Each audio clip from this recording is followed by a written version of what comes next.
Hey everybody, welcome back to our continuing coverage of the Origins 2018 Summer Preview. You are watching the Dice Tower. I'm Sam Healy, but first, we've got Kosmos here. They're going to set up, and while they're setting up, Mandy and Suzanne are going to, answer questions, keep you busy, and we'll be back in just a few minutes.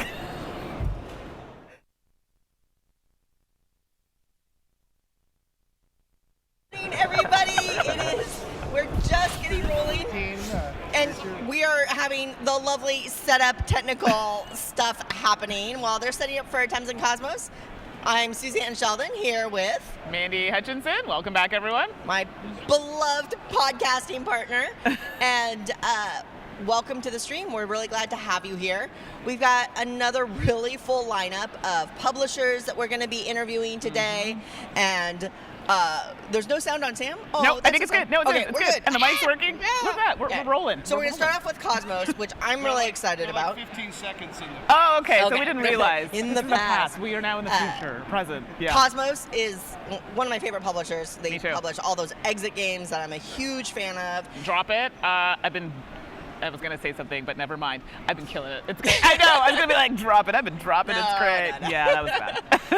And I think they're going to show us a couple of things I haven't seen yet, so I'm really excited to see that because I think they have a family version of a game that I'm really, really fond of. We'll let that happen. We won't ruin the surprise. And then we have Genius Games, which makes a whole line of games that are you know, mechanically, they're great for the hobby market, but they really founded in science. Yeah, which I think is fantastic. I love anything science related. Amazing. Yeah. Well, you used to be teacher, so. Yes, teacher. Well, teaching those things. Now I teach just not sciencey things anymore. No, that's okay. Still good stuff. We got Genius Games, Eagle Griffin Games. I think might be back with some of their stuff.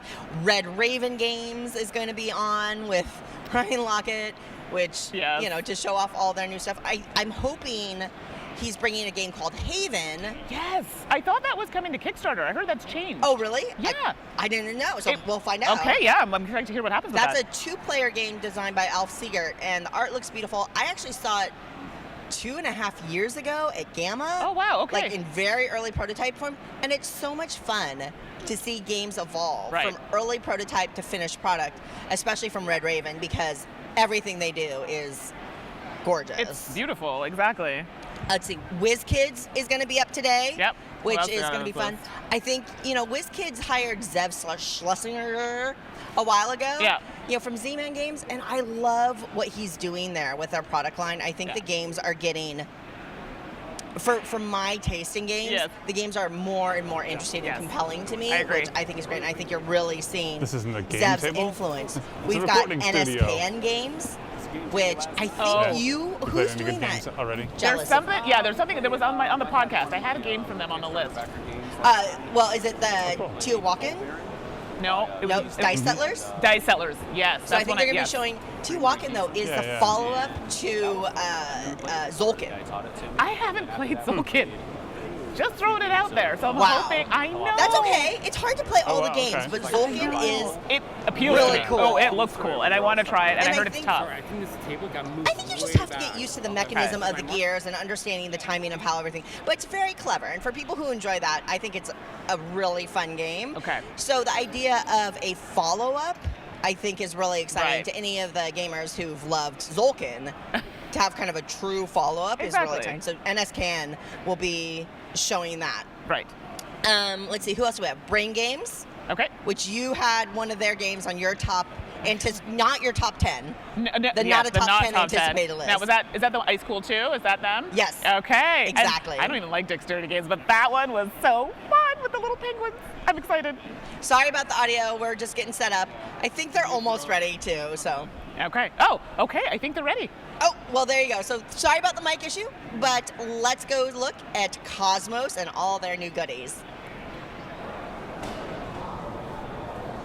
All right, Sam. We are rolling. All right, hey everybody, welcome back to our continuing coverage of the summer preview here at Origins 2018. I'm here with Tom Wetzel from Kosmos, and he's going to show us some stuff that's coming up this year. So take it away, Tom. Thanks, Sam. We've got some great stuff coming out from Kosmos. A lot of stuff that is just strengthening our brands. And the first one is the Legends of Andor Dark Heroes. This has been released for a little while as far as like information, but it's not available yet, and it won't be available till probably Gen Con or shortly after. Okay. But the really cool thing about the Dark Heroes expansion is, although it's built for the third Andor series, the third one, the Last Hope, it's the conclusion of the whole thing. Right. This one's backwards compatible. Oh, that's cool. And all of the heroes in this one are cursed. All right. Which sounds horrible, but you also get extra good powers with them too. Yeah, I mean they look like they're cool. This is a guy. What is he? A werebear? Well, he's like a shapeshifter. Okay. And you can control him somewhat. He's super powerful, like a bear is, you know. Yeah. But he wants to go to the forest, of course. So sometimes he'll just wander back to the forest. Oh, okay, that's cool. So things like that. There's also like a half man, half Skrull. All these things are so cool. And like I said, they're a little bit cursed. So it's a whole new challenge to every game that you've already played. That's if you've cool. played the first two, then this adds new characters. And if you haven't played the third one, well, you got to check it out. Yeah, that's cool. I like it when expansions kind of just give you a little bit of a twist, not really a complete overhaul with how the game plays, just gives you a little bit of twist. I love it when expansions do that. So that's cool. Legends of Andor, Dark Heroes. Very excited. That's cool, and you've got a copy of Targi here. Yes. So I remember years ago watching the Dice Tower Top 10 two-player series, and I was like, I think it was, Z recommended Targi. Yes. And I was like, I've never heard of that. I'll check it out. I did. I loved it. Yeah. And unfortunately, soon after, it became impossible to find because it went out of print. Right. So we've been getting a lot of recommendations for it. We're bringing it back into print ourselves, along with next year, the expansion. All right, cool. So look forward to that. Great, one of those Grail games that a lot of people are looking for. So they're coming back into print. You can be able to pick it up again. Yep. All right, this super. copy is the exact same as the original one. No changes? No changes. Just a reprint, Yep. basically. All right, super. That's great. So what else have you got for us today? Quickly, I'll just show these. These have been buzzing around the internet as well. So you may have seen images of them. Two new exits. Two new exits.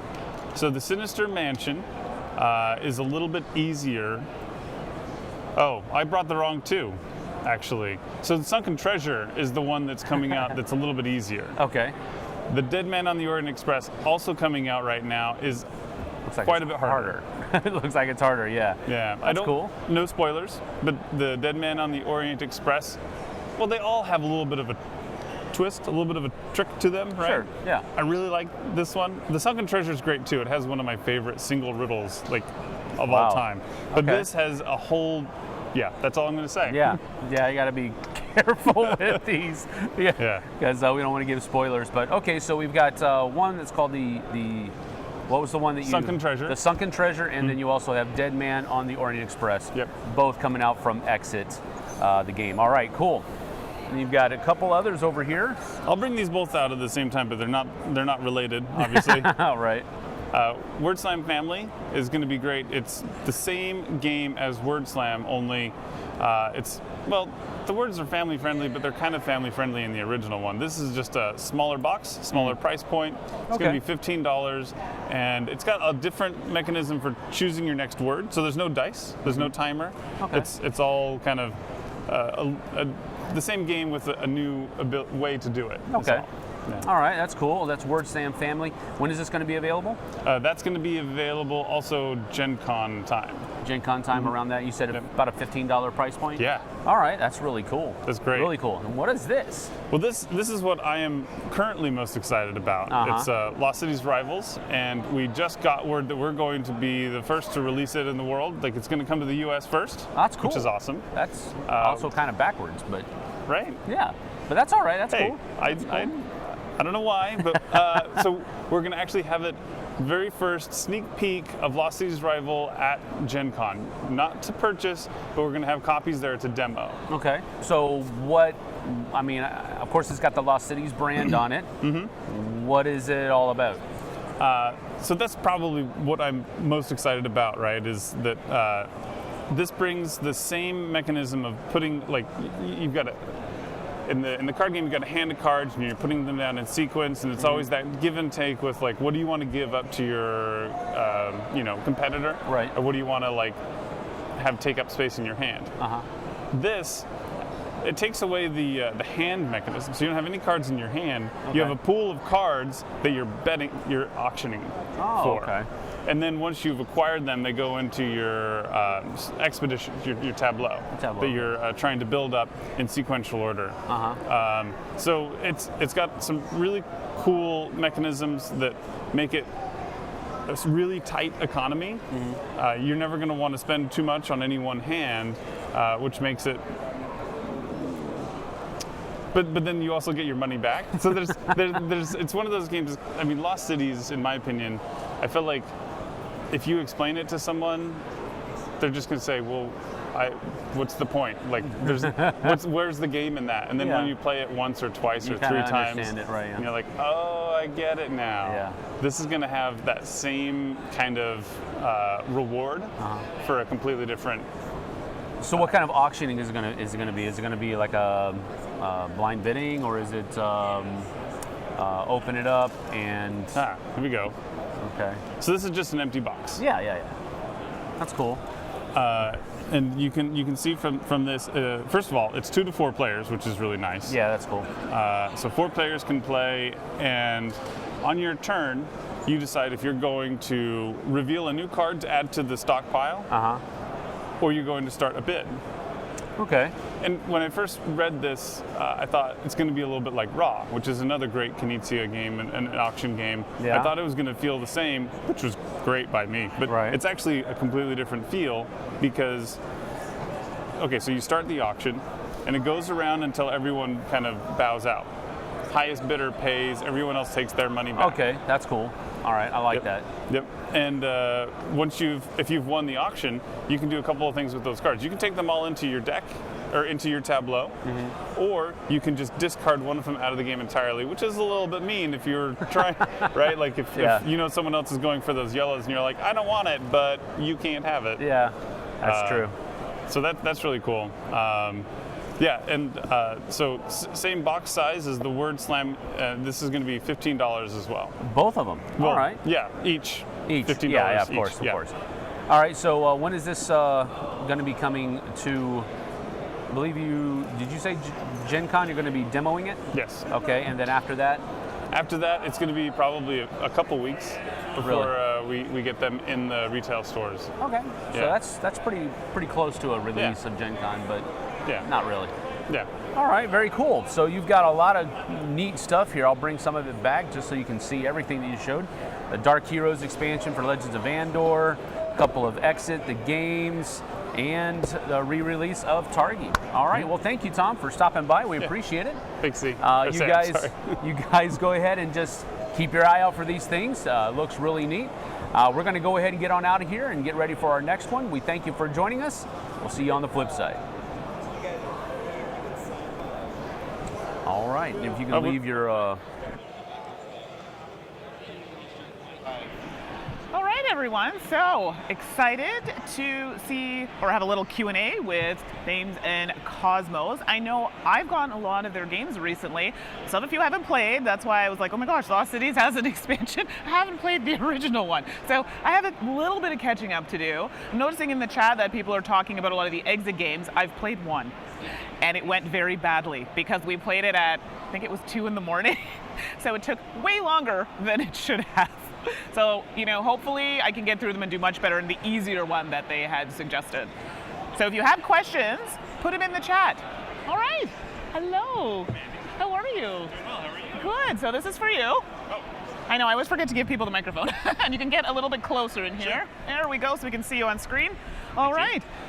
How are you doing? Doing well. How are you doing? Good. I see you have lots of goodies over there. I heard you talking to Sam about some of the new things coming out. We do have some questions. Oh, great. Yeah, so I have a few here, and they're going to come through to the chat. So let's see, what do we have here? Okay. Are there any games, more games coming in the Kosmos 2-player line? So we have Targi coming out this year. Right. Nothing else planned right now, but and nothing officially planned for any of the old Cosmos 2-player line. Okay. Nothing official. Okay. But we do like getting recommendations. So please send them to us. If there's a Cosmos 2-player game that you think is essential for everyone to have in their collection, let us know. Right. I mean, we want to make them available. We just don't know which ones people actually want. Right. No, and that's the best thing. You're listening to what people are saying. So I think that's fantastic. So there you go. Send your suggestions. They will be heard, or, at least close to being heard. So it's good. Yes. Okay. Okay, this is a good one, and I would like to know, because I kind of hang on to mine, but I think I might be a little bit of a hoarder in that sense. What do you do with your exit game boxes after you finish with them? Well, so that is a good question because, I mean, especially if you're destroying the components like you should. If you're playing well. If you're not, you're either not doing the puzzles right, or so they're almost 100% recyclable. Okay, which is fantastic. So we're actually putting that in our next manual, saying like these are the components that are recyclable. Right. Please, consider recycling them. Right. And that was kind of a tricky thing at first. We're like, do we want to like do something with it that, I don't know, like we kept the price point low so people don't feel bad about buying a one-time use game. Exactly. We tried to keep the components small and paper so that we can recycle them, but that's all you can do. No, that's great. I mean, that's perfect. You're not just tossing it. So to me, I think that's fantastic. Yeah. So speaking of the exit games, I was just telling the chat so I finally got one to the table. It was horrible. The game itself was great.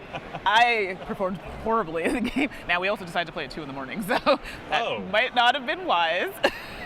So are there different, for people who don't know, there are different levels of difficulty? And I noticed you were talking about that with some of the newer ones coming out? Yes. So yeah. That's a great question. And it's hard to say which one is actually like easier or harder because, well, everyone's thinking differently. Right. I've heard a lot of people say, like the Secret Lab, which is one of the first ones that came out. They're like, that one was so easy for me. And other people are like, that was the hardest one. I had no idea what was going on the whole time. Right. And it doesn't even have to do with science necessarily. Exactly. or any kind of like, I don't think a lab technician would have any advantage there. It's just how your mind works. That being said, we have tried to make 2 that are easier. Okay. The next 4 that are coming out, the Sunken Treasure and the Museum, Mysterious Museum, are both going to be on the easier side. A little bit similar to the Cabin one, which gets a lot of credit for being a little bit easier. Right. So like that, maybe even easier. Okay. And it's also too, right, and then you nailed it on the head when you talked about the way that people think. You know, because I think really differently than other people do. So sometimes my train of thought, people are like, what are you talking about? This is wrong. So right. I think that takes that into account, so you may be better at some than others. No, I think that's fantastic. Yeah. That also being said, I do want to point out the Orient Express, Dead Man on the Orient Express, was intentionally also harder because we also get requests for harder ones. Of course. Well, there's some people I have friends who are really good. They fly through it. I'm like, you don't need me. Just do it. So no, this is great. You're tailoring to everyone's needs. Put them on your team. That's what you do. Yes. Okay, so we have here, question, has Cosmos thought about including additional booklets in the box to make the game easier to play with more players? Oh, interesting. That's actually a really good question. For exit games? I'm assuming that's what they're speaking about. Yeah, yes, for exit games. Yeah, that is a good idea. So, no spoilers, right? No spoilers, because I'm still working my way through. We haven't done that exactly. I think that's a good idea. But, that's great, yeah. There are some other games, and this isn't a spoiler because you'll see it when you open the box. There are more components, and in some cases, like with the Dead Man on the Orient Express, when you open it up, you'll see that there are more than just the 2 strange things that usually come. Right. So take with that as you will. Are they downloadable? Like, can you get them? Because I was thinking maybe to save paper, you can get them on your tablet or phone, the extra rules? Okay. Or? I mean, that's also a good idea. That's something we should consider. The only problem with that is a lot of the times, as you may know, there's destructive elements to the game. True. But to just have that available to see. Right, just like as a basic something to consider. So that's a very good, you're getting some thoughts going here. So that was a great question. Yeah, absolutely. And Okay, so this is actually, so we're going to have a question about cost, if this is okay. Absolutely. How much do the actual components of the board game cost, board, cards, etc.? And I guess this will come down to even like some of the exit games. I know you were saying you tried to price them a little bit less, but overall, would you say that it's fairly expensive to produce a lot of the types of games coming out? So we're lucky. We have our German partners that also produce a lot of games, as well as other markets. So when we publish a game, it's usually in conjunction with them. So we're able to publish many more than we would otherwise. That brings the cost down. Right. Also, as you might suspect, the initial cost, especially with when you're doing those strange items that have the special die cuts, or all those things that like have specialized. Yes. Right. So because we're able to produce that with them, the cost goes down quite a bit. That being said, decks of cards are always, especially unique cards, are always going to be a little bit expensive too. Right. And the cost of the box. So all those things kind of apply, but I don't have specific numbers on No. how much it's going to cost. But just generally, overall, I know you were saying you're trying to make it so it isn't overly expensive. And exactly what you said. Once you start working with specialized items, of course, and that's in anything, right? It's going to drive the cost up. So, right. If we were producing these for just the U.S. market, the exit games, probably would have to charge more. Yes, exactly. I think that's fair. Most places that have like this size box, if it's chock full of components, it's usually at least $20. Right. So we're really lucky that way. No, exactly. So, and I'm really excited too. You made my day with the exit series, and you're like, there's slightly easier ones. I'm like, maybe I can actually get through one, and have like I can give that extra help. And I know Word Slam is calling my name. So if you have the original, do you need this one? Okay, maybe I shouldn't say it like that. Is it a nice to have? Like it's not going to feel like it's overlapping, or I wanted to ask this earlier. So yes, this will fit in your box, the big box, right? If you wanted to take out the insert, this is a much smaller box, so it'll fit in there. The components, it's considered an expansion. Oh, okay, it is an expansion. But it's a standalone expansion. Oh, nice. So you can use this all by itself, or you might have to pull it up a little bit. There you go. You can use this by itself, or you can add it to what you already have. As far as cards, it's just going to add more content. Right. And there is some interest. So this one also has categories, which is cool. Mm-hmm. So the first one is just like easy, medium, hard. Right. This one actually has. Well, you can't really see this. the image on the back of the box is really small. It's really small, but okay. But yeah, there's like, I think there's like science and then like movies or things like that. I don't hold me to the actual categories, but there are different categories, which I think is fun. No, I think that's great. Yeah. It changes it up for people, And we got lots of questions for you now. Is the Target expansion just a translation to English? And I'm gonna get you. Sorry, this is a mic you literally have to be best friends with. Hello. Yes. So yes, the Target expansion is just going to be a translation of the one that already exists in Germany, but isn't available in English yet. Okay, so there you go. No, that question has come up a few times here. And I saw something else here. And all these questions are great. Let's see. What does, Okay, so someone missed it, potentially. The Word Slam components, I guess, any additional components? Just, I know you had shown a little bit on the back, but it's really just... So, again, keeping the price point low, this doesn't have dice, and it doesn't have a timer. Okay. So, it's kind of presumptuous, but we think everyone has a smartphone now. So we're saying you can use your smartphone as a timer. If you know the Word Slam, you know that the timer isn't essential to the gameplay. Right, either. exactly. It's only if you feel like you want to end the round. Right. Start a timer. Okay. So in this case, if you want to end the round, you start a smartphone timer. Right. Oh yeah, that's true, right? Most people have, or at least there's one available that can be used. No, that's a really good point. And then the box is the shield, so you put this up between the two teams. I don't know. When I play with Suzanne, I feel like this needs to be bigger. She cheats. Oh, really? I'm just kidding. No, she doesn't. Oh my goodness, don't start that. Okay, we have another question about the exit. So I know we kind of touched on it. Are there plans to make it for more players?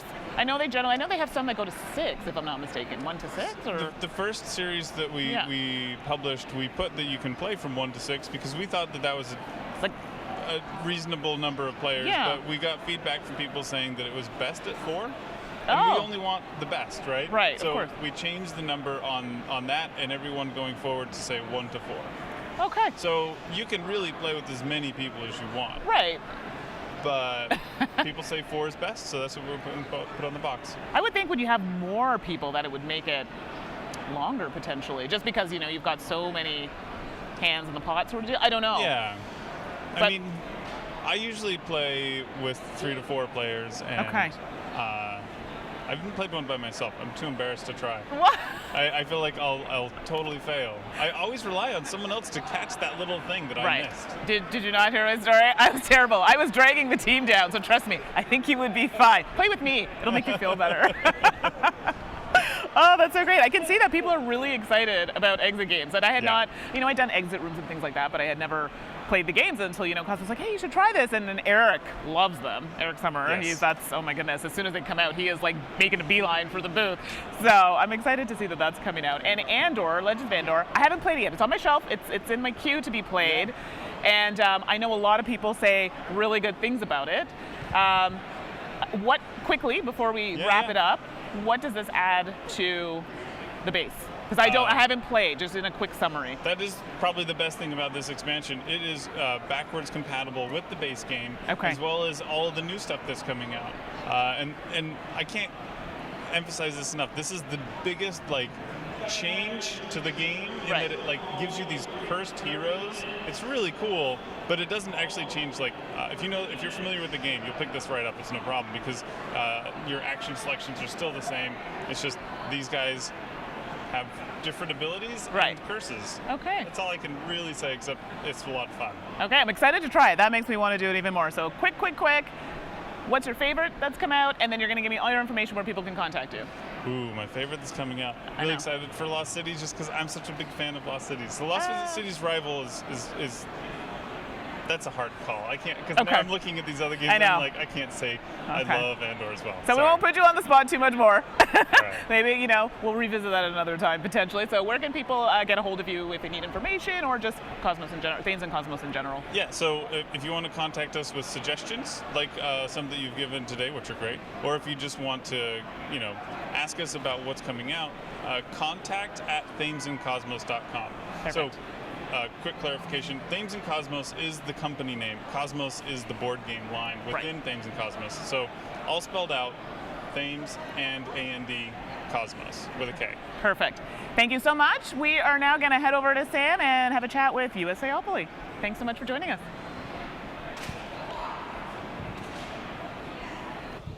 Sorry, I have a tendency to drop the mic. It's okay, you're not the only one. Usually it's a handful of my people, and I'm like, glad you could squeeze us in. Yep. Very good. All right. 1 second. Rolling whenever you're ready. Okay.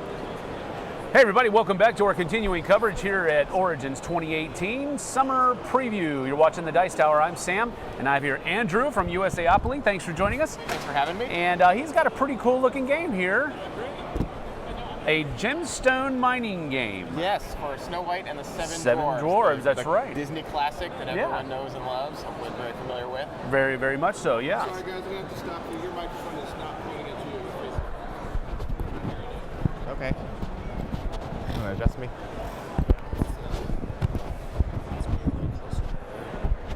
There, that's probably going to be good. There you go. All right. All righty. Take 2. Yeah, try it again. Hey everybody, welcome back to our continuing coverage of the Origins 2018 Summer Preview. I am Sam Healy, you're watching the Dice Tower. I'm here with Andrew. Thank you for joining us from USAopoly. Thanks for having me. And he has a pretty neat looking game here called a gemstone mining game based on the Snow White and the Seven Dwarfs classic. Yes, the Disney classic from 1939. Yeah, something like the that. original. Yeah, goes way back. So this is a rethemed version of the game Quartz. Very cool. From Passport Game Studios. They approached us last year actually at Dice Tower Con and said, we've got this really fun dwarven mining game. Cool. We know you work with Disney. Would you be interested in maybe doing something? And in fact, we were. We had already been thinking the same thing. So really, yeah, there was like a synchronicity to it when I met with Scott. That's cool. And it was just like great minds think alike. So we worked with them. We partnered with them to take the Quartz mechanics and theme it all around Snow White and the Seven Dwarfs. That's cool. All right, so for those of us who have not played Quartz, what's the basic gist of the game there? So it's a pressure luck game where players are going to take turns taking basically one of three actions. Either you blindly pull a gem out of the mine, the gem bag here. Yeah. You play an action card that's going to give you some special abilities. Or you choose to pass and leave the mine. So to set up, everyone gets to choose to play at their favorite dwarf. Dopey, bashful, grumpy, doc, sleepy, happy, or sneezy. Yeah. You're going to take your mine cart. You're going to get 5 cards. I'm going to take mine. I'm dopey. You get 5 cards. All right. Everybody takes their token for their appropriate dwarf, Yes. places it on their cart. And Mine isn't out here. That's okay. And one of the really cool things that we added to this game is that Snow White has a particular assortment of gems that she's really looking forward to collecting that day. So each round, there's going to be a bonus objective. So for the first day in the mine, she's hoping one of the dwarves, will bring her back 2 amethysts and 1 emerald. Okay. And the first player to safely leave the mine with that combination of gems is going to score those bonus points, pie points, because she bakes pies for the dwarves. Pie points? Yes. All right, that's cool. So you're trying to collect the most pie points over the course of 5 days, 5 rounds in the mine, and the player with the most points at the end is going to win. That's cool. So, as I mentioned, you're going to fill up this mine bag with all these beautiful gems, Yeah. and you're going to take turns blindly pulling one. Hopefully you get something valuable. They range in value from 1 point all the way up to 8 points with, you can see here, topaz, amethyst, emerald, sapphire, ruby, and then the precious diamonds. Diamonds, yeah. But also in the mine, there is obsidian. Yeah. And this is worthless to the dwarves and to Snow White. Nobody's interested in this. Well. It also is hard on the equipment. It tends to break the carts and their picks. So if you get this, you might be in a little bit of trouble. You collect 2 of these, you're out of the mine, you've crashed your cart, and you come home empty-handed. That's not cool. That's not good at all. So you have to be careful with that. Yeah. So players on their turn take 1 gem out of the bag. Keep and pass. Ha-ha! Or they can play an action. Yeah. So I could take this isn't mine card, and give this obsidian to you. Oh, gee. And that would be my turn. You're so generous. I know. Well, it wasn't mine to begin with. So that would be your turn. You could play a card or pull a gem out. Play continues until all the players have either voluntarily left the mine, taking whatever gems they've collected, or you've been kicked and out. Scoring them, or being kicked out by collecting 2 obsidian. Right. You do that over the course of 5 days, and the player with the most pie points at the end wins. It's as simple as that. Points. That is cool. And this is really, I mean, this is just a mock-up version. I think we need to say that just to make sure everybody's clear on that. But even this mock-up looks really neat.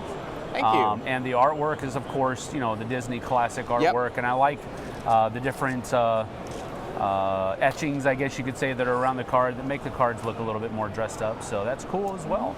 Absolutely. Very cool. And one other thing to note is if you are unfortunate to have been kicked out of the mine by collecting 2 obsidian, you do get a bonus token that lets you skip collecting an obsidian on a subsequent turn. Okay. So you've learned a little bit from your experiences in the mine, and this is sort of your get out of jail free card for the next day. Yeah. Just so you keep yourself a little bit safe. It's been a while since I played Quartz. Was that in the original Quartz game? It was. Yeah? So okay. yeah, they had this, they called it like the Mining for Dummies token. Okay. And we have all the actions. We've simplified some of the mechanics a little bit to make it a little bit more family friendly, age it down a little bit for that Disney audience. Right.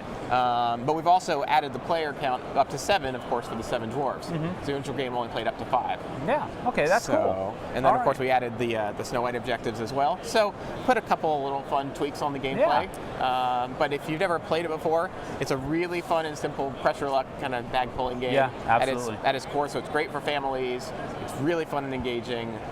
It's really quite a fun little game here. Very cool, very cool. That's cool. This is actually, I'm excited about it because I did actually enjoy Quartz, and I'm a dwarf kind of guy anyway, but not the Disney dwarves. But I think this is a great organic, natural reskinning of that game. I think it works really well. That's great. Thank you. Yeah, it's something I think we really pride ourselves on, is taking some really fun and familiar, or even not as familiar mechanics, in the case of course, maybe not as many people have played it, and attaching it to a really popular license, like the Disney classic Snow White. So you're going to reach a whole new fan base out there, and they're going to have a really fun time engaging in the story, playing as your favorite dwarf, helping Snow White out, and also learning a really fun new game. Yep, that's true. That's great. All right, well, thank you, Andrew, for joining us today. We certainly appreciate it. And thank you guys for joining us as well. We appreciate you taking time out of your day to stop by and check things out. We'll be back with some more videos a little bit later on, so hang on to your hats. We'll see you on the flip side. Okay, we'll go ahead and get this packed up for you. You can go over there and have a seat next to Mandy. And I get to talk to Mandy too? Yep. That's the reward for sticking over here with me for so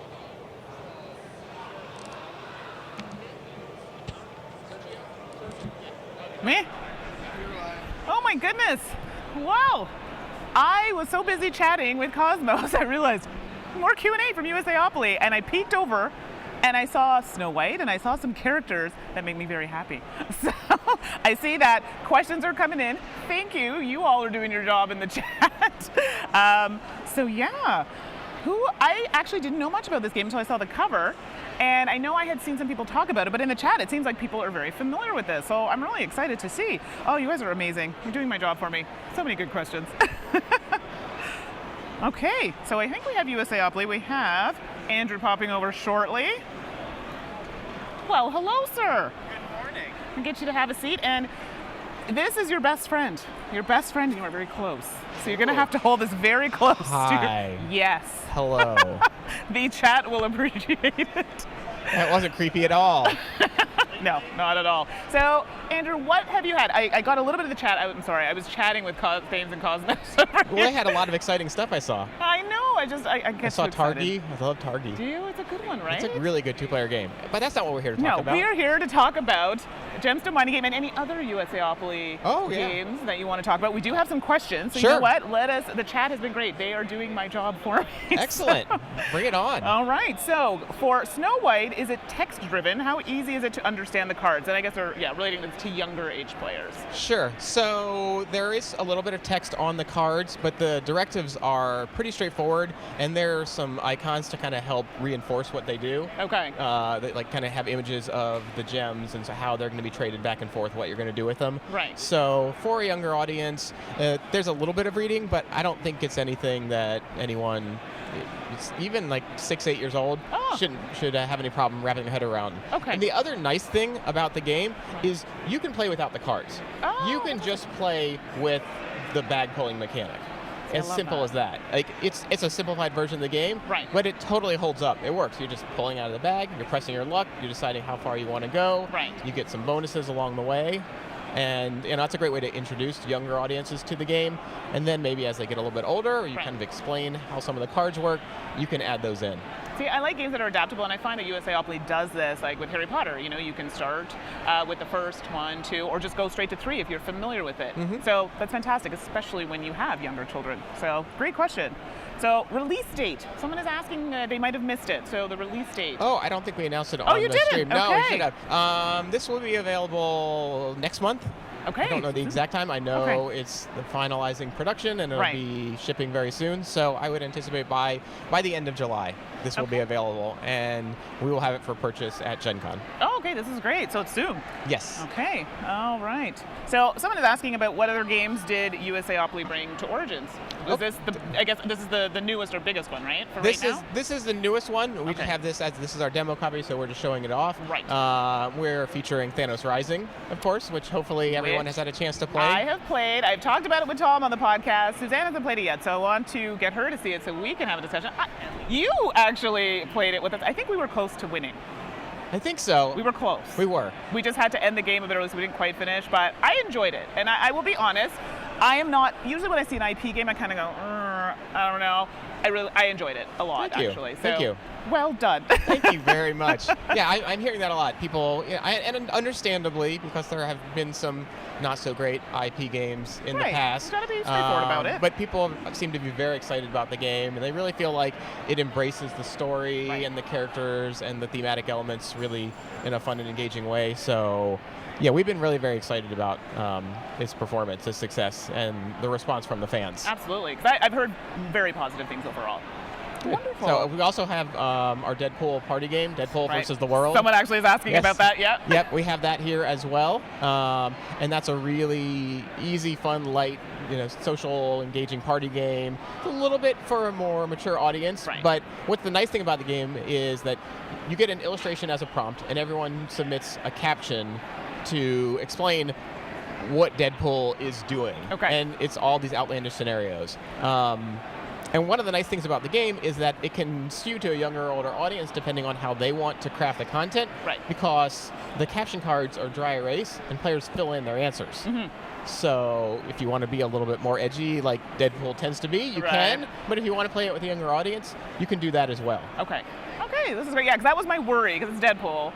I mean, mind you, my mom loves the movie. Right. I don't think she gets half the jokes, but I was always worried, because it's Deadpool. So, no, this is great to hear. We're very mindful to sort of be honest and respectful to what Deadpool's all about, but also make a game that can reach a wider audience. Again, like this, like a lot of things we do, we want to respect the fan base, but also be able to reach a wide audience to expose new people to new gameplay, new mechanics, new engines, or even new IPs they haven't seen. No, that's fantastic. Great. Well, so far you've got quite a few that people are going to be interested in. Yeah, I hope so. Okay. As a side note, I also have a copy of the game we just closed out on Kickstarter for Court of the Dead, Mourner's Call. Yes. And that's obviously a little bit more of a mature IP, but I know that there have been some people asking about that if we have that at the show, so I do have a copy of that at the show. Okay. It won't be in the booth, but I have it for demo if people would like to check it out. Okay, perfect. So, yeah, that's great that you brought it, so people can get that hands-on feel for the game. Check out all the cool minis and see all the great art.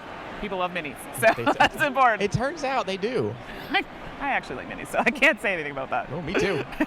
So another question, is USAopoly planning on doing more partnerships with the Disney IP at all? I mean, I can't speak in specifics, but we're always working with our licensing partners to explore opportunities for IP that they might have in their vault or new stuff that's coming out on the film and TV front.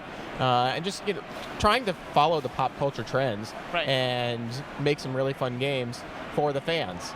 The other thing that we are continuing to do is look at publishing partnerships like we did with Passport for Quartz and find some really fun mechanics that make sense for some of the IP that we're already working with to create some really fun themed versions of some really great games out there. Okay. So keep an eye out for that in the future.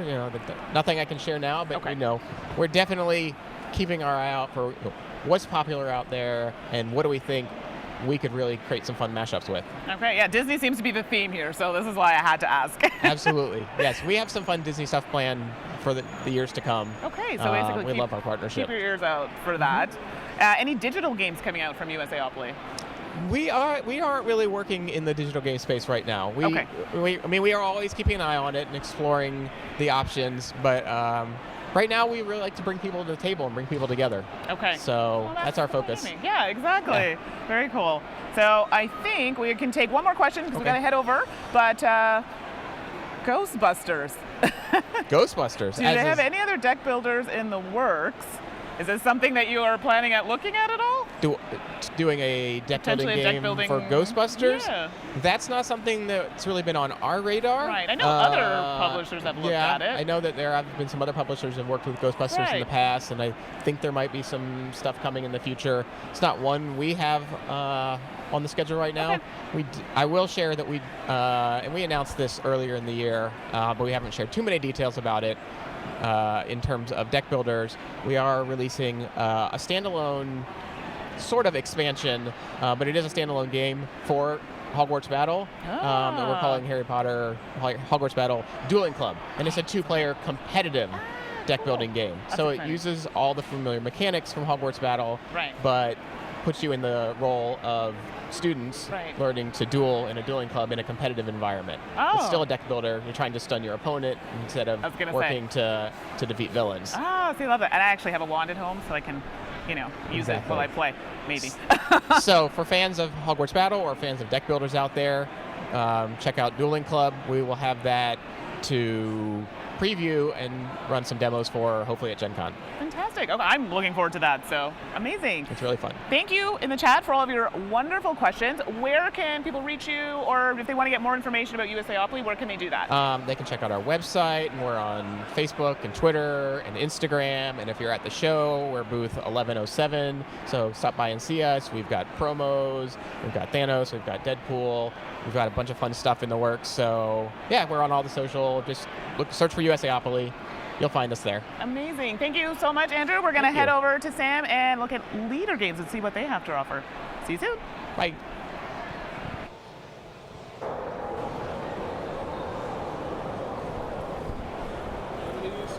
All right.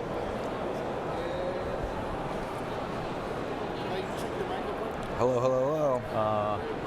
All right, good. All right, great. Hey folks, welcome back to our continuing coverage of the Origins 2018 Summer Preview here in Columbus, Ohio. I'm Sam Healy. You're watching the Dice Tower, and I have Cole here from Leader Games. How you doing today? Nice to meet you, Good Sam. to see you. And he has brought over Root, a game of woodland might and right. So, tell us about this game. What's going on? So this is our second major game. Our first was Vast, and we specialize in really interactive, asymmetric games. Really asymmetric. So sometimes when I tell people we do it, they think, oh, so like one team can be a wizard and the other one can be a knight. I say, no, much more asymmetric than that. So in this game, this is, whereas Vast was kind of an RPG game, this is a little bit more of a strategy game spin on the same basic formula. Oh, okay. So one player is playing a logistics game. They're trying to build an empire, establish commerce. That's these adorable orange cats. And a revolt might break out in the outer reaches of their kingdom. That revolt is being masterminded by a different player who's playing by a different set of rules. And those different rule sets, they give players a lot of different ways to interact with the other factions, and they also really heighten the immersion that we find. Cool. So, whereas with Vast, you kind of always need the sort of same four, and Vast is a little, I would say this is a little bit lighter in terms of just the rules overload, a little easier to learn. And what we've tried to do is make it so that you can play kind of any faction mix. Okay. So this base box, these are our copies fresh off the line. The game's on the boat right now. So these are the production copies that the Kickstarter backers will be getting in about a month or two. And you're going to find that it scales from 2 to 4 beautifully. You can mix and match the factions anyhow you'd like. Very cool. All right, so how does gameplay work? Sure. So basically everybody is going to follow the same basic 3 phases on their turn order. I'll kind of hold this up to your camera. That's the way to do it. So we've tried to design these player boards to really remind players how the game works. You can go ahead and lay it down. Oh, you can put it right here? Yeah. All right, great. Good. So, for instance, every turn is going to begin with a kind of a birdsong upkeep phase. All right. We'll then move into daylight where you'll take actions, and then an evening kind of closes up the phase, a little bit of a cleanup. All right. So, for the birds, you're looking at kind of eclipse style charts. You're putting buildings on the board, and then that's affecting how you're interacting with things. Everybody kind of moves and fights in the same way. So there's a really simple combat system where just the attacker rolls the dice, and then the attacker removes pieces and the defender removes pieces. So there's a little bit of a basic attrition system. Okay. And the thing that ties it together is this single deck of cards. All right. Now, all of the players are going to use this deck of cards, and they're going to use them in different ways. Every card has got a suit on it, and it's one of the 4 suits on in the game that corresponds to the different people who live in the woods. And then the cards also have improvements that can be crafted. Some improvements, like these in the stone box, those are persistent effects. You basically get to break the rules of the game for your own advantage. Other things in the paper, those are one-time effects. You just craft the item. To give you an example of how the different factions react with each other, let's say you play this card and you craft a sword. You would take, let's see here, It's a fresh copy. You put that sword right here, and you get some points for it. And if the Vagabond is playing, that's this lone adventurer, he can come over to your buildings and he can purchase this sword from you for a fee. Okay. So basically every action that you're taking in this game can be reacted with all the other players. That's cool. And that's one of our favorite things about the design. Yeah. So just to give you an overview of how big the asymmetry is, I'm going to switch factions here. It's my personal favorite. This is the Erie. These are the former rulers of the woods, the blue birds. They start on the edge of the map with a big army, and they're going to be invading the rest of the game. And the way they work is the Erie, they've got a leader, just like that. And the way birds are is they tend to be pretty proud, so at the start of their turn they make a big speech about everything they're going to do. Yeah. And then they execute those things. But birds have pretty good memory. So they might say, for instance, this turn we're going to do a lot of battling, and then we're going to do some moving. And then next turn, they want to do something else, but they also need to keep appeasing the base. Right. So they're essentially playing a programming game. Now, the board, all the clearings are suited to the different suits in the deck. So you've got bunny clearings marked by the icon and the color of the trees, mouse clearings by the color of the trees and the icon, and then the bird suit is wild. So on their turn, what they do is they tuck these cards behind, and what they say is, all right, this turn, I'm going to recruit in a fox clearing, I'm going to move in a bird clearing, but that's a wild card, so they can move anywhere, and then I'm going to battle in a mouse clearing. And every turn they're doing more actions, but they're also getting more and more rigid as they entrench their power. That's cool. If they ever fail to do it, the court gets very mad and they chop off your head. And you lose your leader, and you get deposed, and then next turn you'll pick a new leader who have a different set of behaviors. Okay. And so fighting the birds has a lot to do with trying to figure out ways to make their execution as painful as possible. That's cool. That's really neat. So, and then the other factions that are in the game, what are their basic things that they're trying to accomplish? So the bird is very militaristic, and if you like war games, I think people are really going to gravitate towards that. The cat, who usually goes first each game, is sort of like playing policeman, playing kind of a game of Catan. Okay. Or if people have played coin games, it's a little bit like the government role. Like you're trying to just keep everything as under control as possible. Right. If you're playing the Alliance, the Rebellion, you're trying to make the cat's job as miserable as possible. The way the Rebellion works is they put these sympathy markers on the woods, and then whenever people move into those clearings, they have to pay a tax to the Alliance. Because your cards in your hand, these are the people that really like you. The Robin Hood faction. Yeah, so if you move into the mouse clearing, the mouses hate you, so then you have to pay your mouse card into this stack. So the more the people, so the Alliance wants to put themselves in a place that they know the birds and the cats are going to be fighting, because it's going to generate a lot of sympathy. Cool. The Alliance then spends these cards to cause revolts, which destroy everything there and then build bases, and then that allows them to move their army. Now, their really combat rules are a little bit different, so they can fight with much smaller armies and be a real pain in the neck to everybody else. That's cool.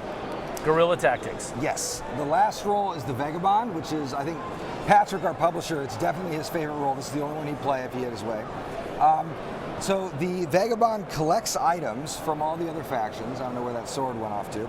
Right there you are. So all the items have an active side and an exhausted side. Basically, the Vagabond is going to accumulate items and then exhaust them to take actions. Unlike the other players, the Vagabond can move into the woods. It can kind of travel through the board. Yeah. And the Vagabond, let's see here, I'll get some of these out, scores points lots of different ways. One of the main ways is by giving people his cards and adjusting this little relationship track. Okay. He might find himself, so basically, you're going to want the Vagabond to be on your team if you're the cat, because it's basically like a mercenary.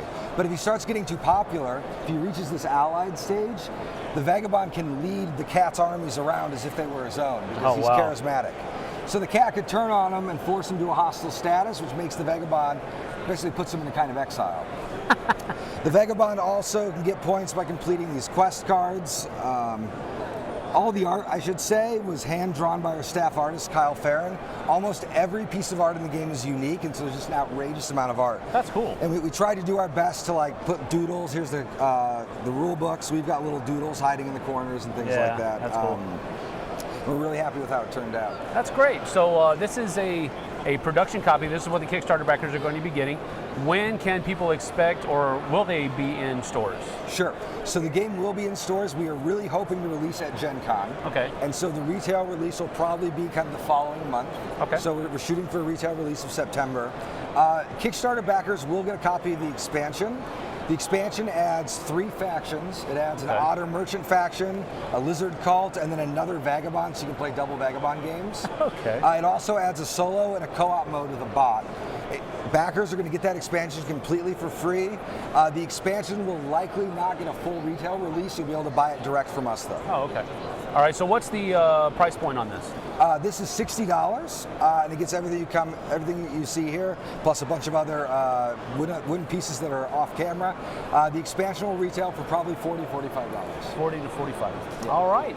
So that is Root, a game of woodland might and right from Leader Games. And so thanks for joining us. Thank you, Cole, for bringing it by and showing it off. My pleasure, Sam.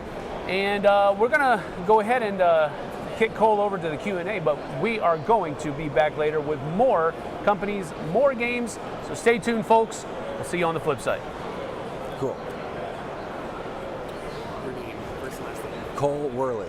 Cole Worley. We're like Whirligig. Cole Worley. Yes. That's cool. Yeah. All right. You can leave your mic here. Sweet. And then we'll pack this up for you and bring it over. You can go ahead and just okay. Well, go this have a seat with is Suzanne. yours. Oh, that's right. All right, that's right. Yeah.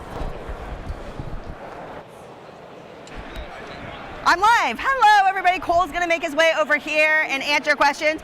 Don't worry about it. Just come on over and join me. Hi, Cole. I'm Suzanne. I don't know if we've met in person. Yeah, exactly. It's nice to meet you. Oh, well, we can fan over each other. This is amazing. You're gonna need this. You're gonna want to hold it right here for me. Okay, there you go. All right, Cole's here for your Q&A.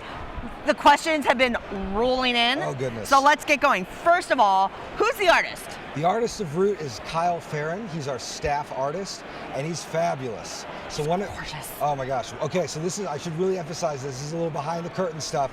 Most game companies, the art comes very late, and you hire an outside artist. We've got a little bit of the privilege of working with Kyle as a staff artist. So the very first meetings when we were working on the design of Root, Kyle was right there, and he got his art informed my design. The design was informing the art, and the result is a really holistic, like beautiful package. I think people are going to love it. It's amazing. It's gorgeous. And somebody's actually saying that they were watching the stream and they went to pre-order it. Yes. And they say it's not working. The link isn't working. You can't pre-order it right now. Sorry. Our pre-orders are being held right now until we actually have the game in the warehouse. So you will be able to pre-order it probably about August 1st or maybe the mid of that month. Awesome. Okay. Yeah. Great. That's great news. One of the questions, and I know I see a lot of this in my conversations, what about accounting for color blindness in the game? Well, this is the bad thing for a graphic designer to admit, but I'm a little colorblind myself. I'm super sensitive to it. We have tried in every way possible to make this game accessible, and that includes colorblind friendliness. So we ran almost all the colors in the game through every colorblind filter we could find. In addition, we put redundancies like shapes and icons on absolutely double everything. Coding, yep. And that even applied to outside of things like colorblindness to accessibility when it comes to teaching the game. So the game features a kind of technical wargame style rulebook, also a complete rulebook rendered with lots of illustrations and examples, and a walkthrough for people who have trouble teaching the game to their friends or get nervous. So you can play a rolling walkthrough and be playing the game in about 10 minutes as long as one person knows how to play. That's amazing. That's awesome. We're trying. I love it. Player count, recommended age. I don't know if we covered that earlier, but. Sure. So for player count, the game plays 2 to 4 out of the box. The 2-player game is great, but as like a lot of 2-player games, it's a little more aggressive than the other numbers. Our staff is hard divided on whether or not we prefer it at 3 or 4. I tend to like it at 3, and the expansion, because it adds a solo and a co-op and a competitive bot, will take the game from 1 to 6. Now, as I mentioned on the stream, the expansion may not be available retail, so you have to buy it direct from us or see us at a con. Okay. You asked about player count. What was the other question? Recommended age. Oh, recommended age. Sure. So when I was at PAX, I met a group of middle schoolers who had followed along with the design diaries and the print and plays. And I think 7th graders could totally play it, no problem. This is a soft step up from Catan. So the individual roles are about as complicated as Catan is. When you put the whole thing together, it's a little bit harder, but it's not bad. Yeah, when I was looking at it, it definitely seemed like it had a little more meat to it. Like it's not, like I have a 6-year-old, I'm like, nope. So even though the characters are adorable. Yeah, save this for your middle school. Yeah, it's not a kid's game. Yes. Yeah, okay. Question about the characters from the 2 games, like are they gonna be interchangeable? Which two games? They're saying for Okay. for Vast and Root. So the Vast and Root characters are not interchangeable. In terms of the individual factions, we did our best. So when we were working on the design, one of the goals was that any faction mix will work. And that's not quite true, but it's as close as we could get it. There are hundreds and hundreds of different combinations. And basically, in the back of the rulebook, there's a list of recommended 2- and 3-player pairings. To those, you can add any faction mix. So you can't take your cats into Vast for now. Although our Vast Mysterious Manor on Kickstarter right now is cross-compatible fully, Root is not cross-compatible with Vast.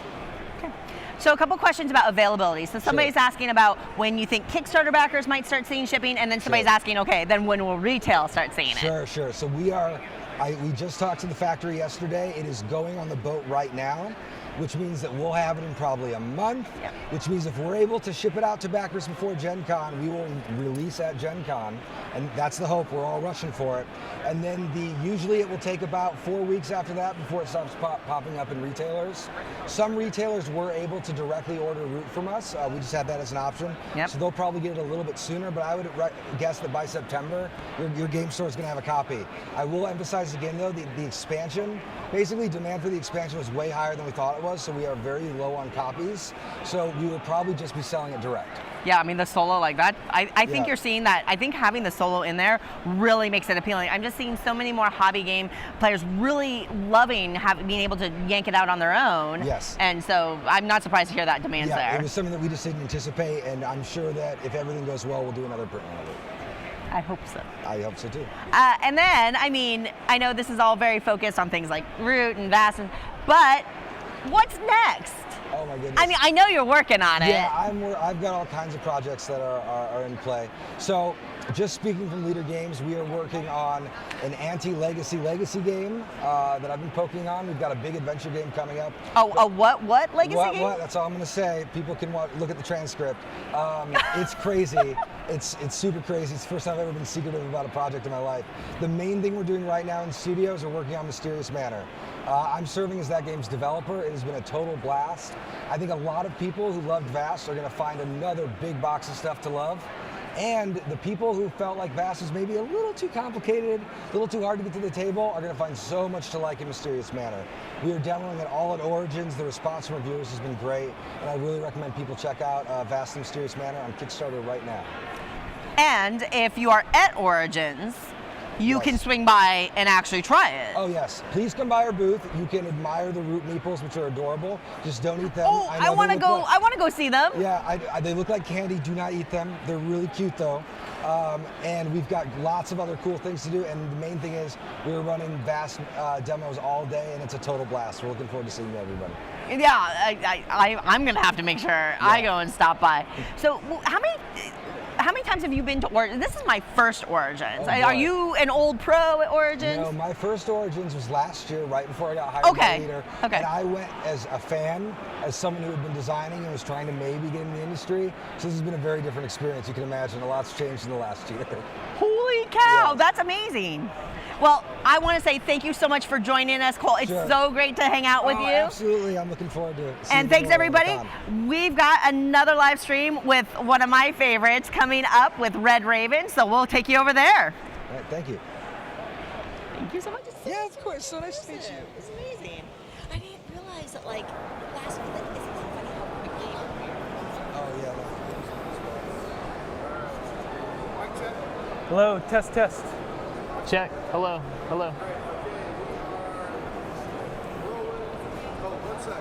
Okay.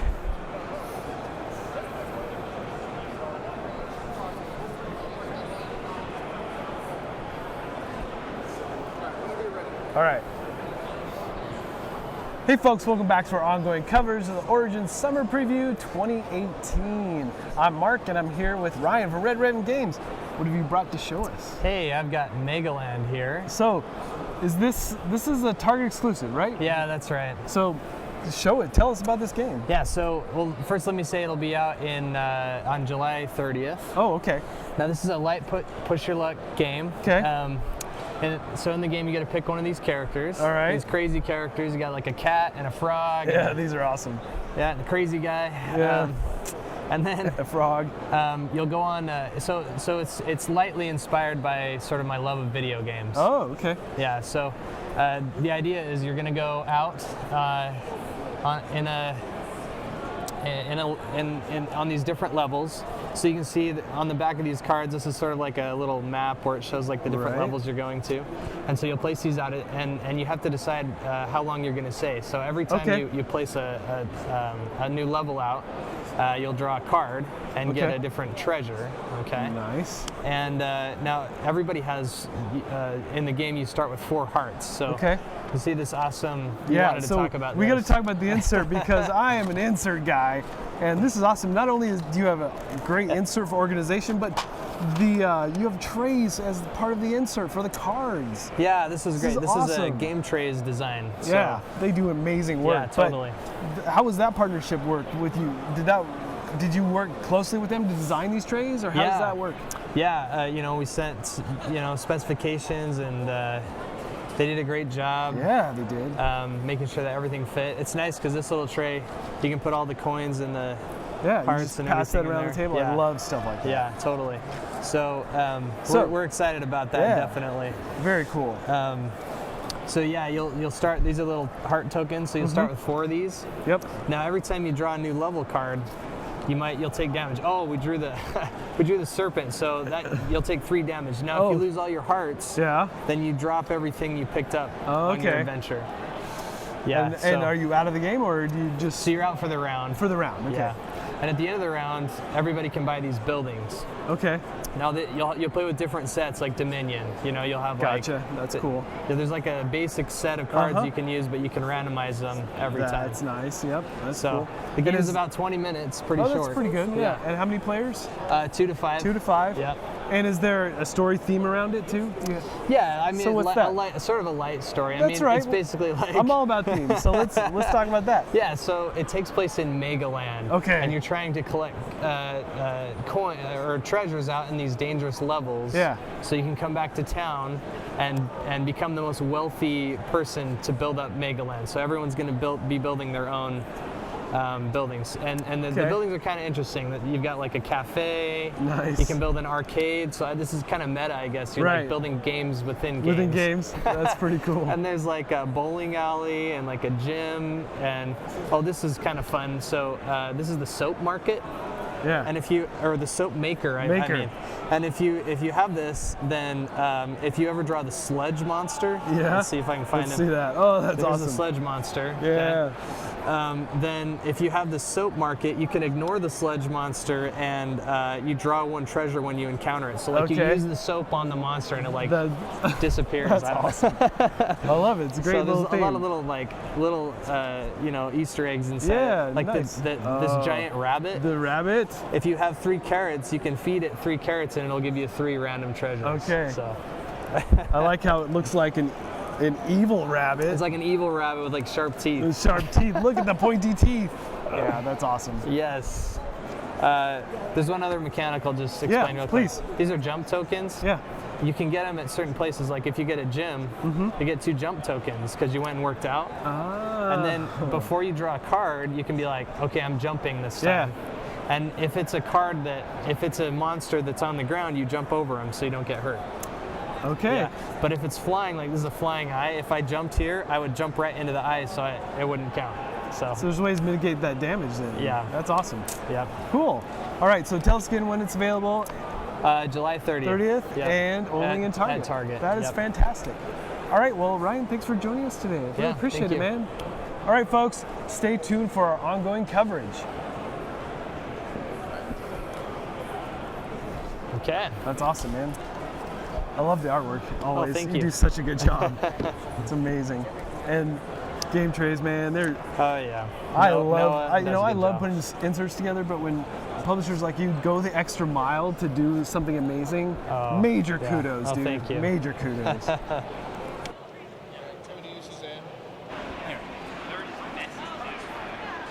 anyone wonders where I have my mic on. I'm not wearing a microphone, yeah. Why? The schedule got a little messed up, and I think I'm not supposed to be here, but oh well. All right, everybody. I think that we're gonna bring Ryan over here. Are we gonna bring Ryan over here and make him sit next to me, please? Because I want to talk to him. If you have any questions for Ryan about Red Raven Games or about anything they've got coming up, drop them in the chat. I see your comments. I'm trying my best to keep up. Sorry, there's a couple of side conversations, but I promise I'm trying to get to all of your questions. So I'm jotting them down right now while Ryan's coming over.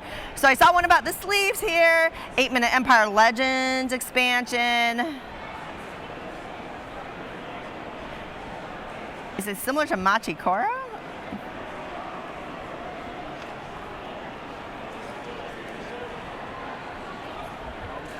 All right, they're headed up. Oh, that looks so pretty. Oh, they just dropped the insert into the box and that cards went bloop. So that's great. I want to ask, I know I have questions for Ryan about a couple of games that I'm eager to see that Mandy and I were talking about earlier. So let's see that. That insert's amazing. It's so great.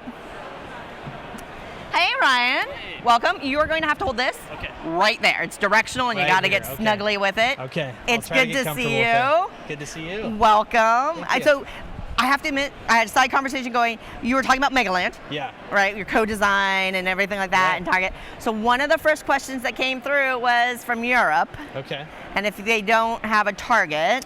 Yeah, so internationally, it's just going to be available through standard distribution. So yeah, Europeans, don't worry. You can just get it. That's easy peasy. Yeah, you can get it. Awesome. And about the same time frame, you think? Yeah, it might be a little delayed, a little bit later than U.S. release. But okay, great.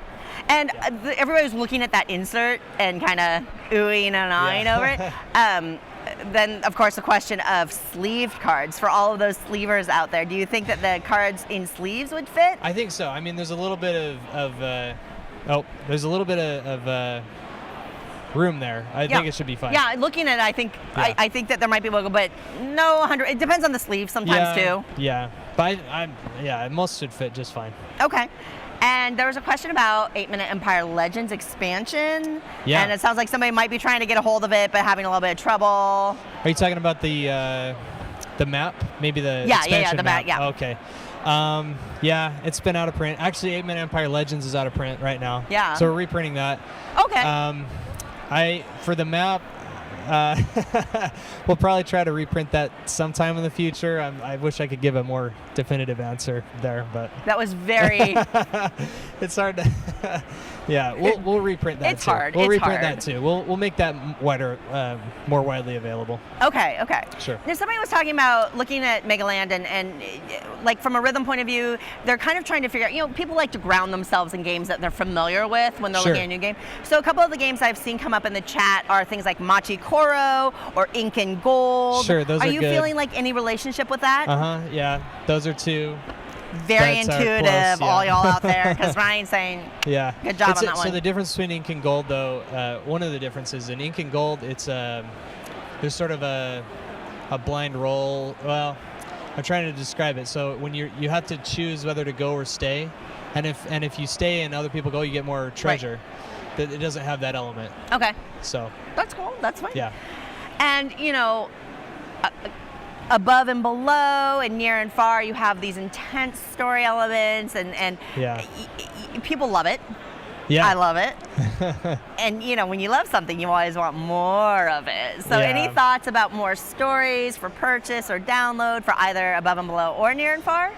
Well, so Amber Mines expansion for Near and Far. That's right. That'll be out in about a month. Yeah, he's got my Kickstarter update on that one. I was like, oh, yay. Yeah. Now, that has a few stories in it. I wouldn't say it has a lot of stories, but it has some stories in it. And then if you want more stories after that, the game I'm working on right now has a giant storybook, but that won't be out for a while. So. I'm listening. I'm listening. I can't say anything more now, but the next game we have, it'll be a very big storybook game. So. Would you consider it like if Above and Below, Near and Far are like a family, right? Because the character crossover. Would this is new like a thing? distant, long lost cousin. It's not in the same family, but it does have a storybook. Oh, it's not in the same. So I'll say this: it's not in the same world.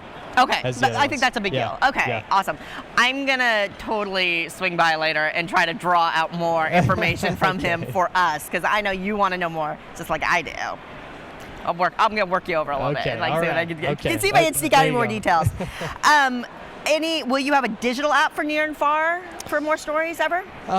We have considered it. Probably there might be one for Above and Below before Near and Far. But, yeah, it's a lot of work. Yeah. So going on, now I wasn't quite sure if you covered off on it, but I didn't see it out there. But there's a little game I've been watching from you for a while, an Alf. Oh yeah, Haven. Yeah. So I have a copy, the only copy in existence here at the show at the booth. So it's being printed. It'll be out in October. Can you tell us a little bit, I mean, for people who might not be familiar with Haven, because I haven't seen a ton of previews or anything on it. I mean, obviously if you only have one copy, how much previewing can there be? So Haven's a 2-player game. I would compare it to like, it's that same sort of feel as like maybe a Kosmos 2-player sort of tug-of-war game. I love Kosmos 2-player games. Yeah, so it's cool. It's a city. It's like a mystical forest versus like an evil city that's trying to take over the forest. It's kind of a fantasy setting. And there are special powers, and each side has like kind of some of their own cards and own powers and own advantages. So it's an asymmetrical thing. Yeah. Nice. Yeah. And okay, so it's in printing, and did I miss it? When October. October. Yeah. Just in the stores. Yep. No Kickstarter. 2-player game. 2-player game. Yep. Designed by Alf Siegert. Yep. Art by you. Art by me. Because it's got that lush, like I've seen some of the art, and it's like that city, that kind of steam thing that kind of reminds me a little bit of not. Of course, not City of Iron or like not. No, actually, there's and then like the foresty, lush greens. Yeah. So I'll tell you this. It's actually, I guess technically, it's in the same world as the Ancient World.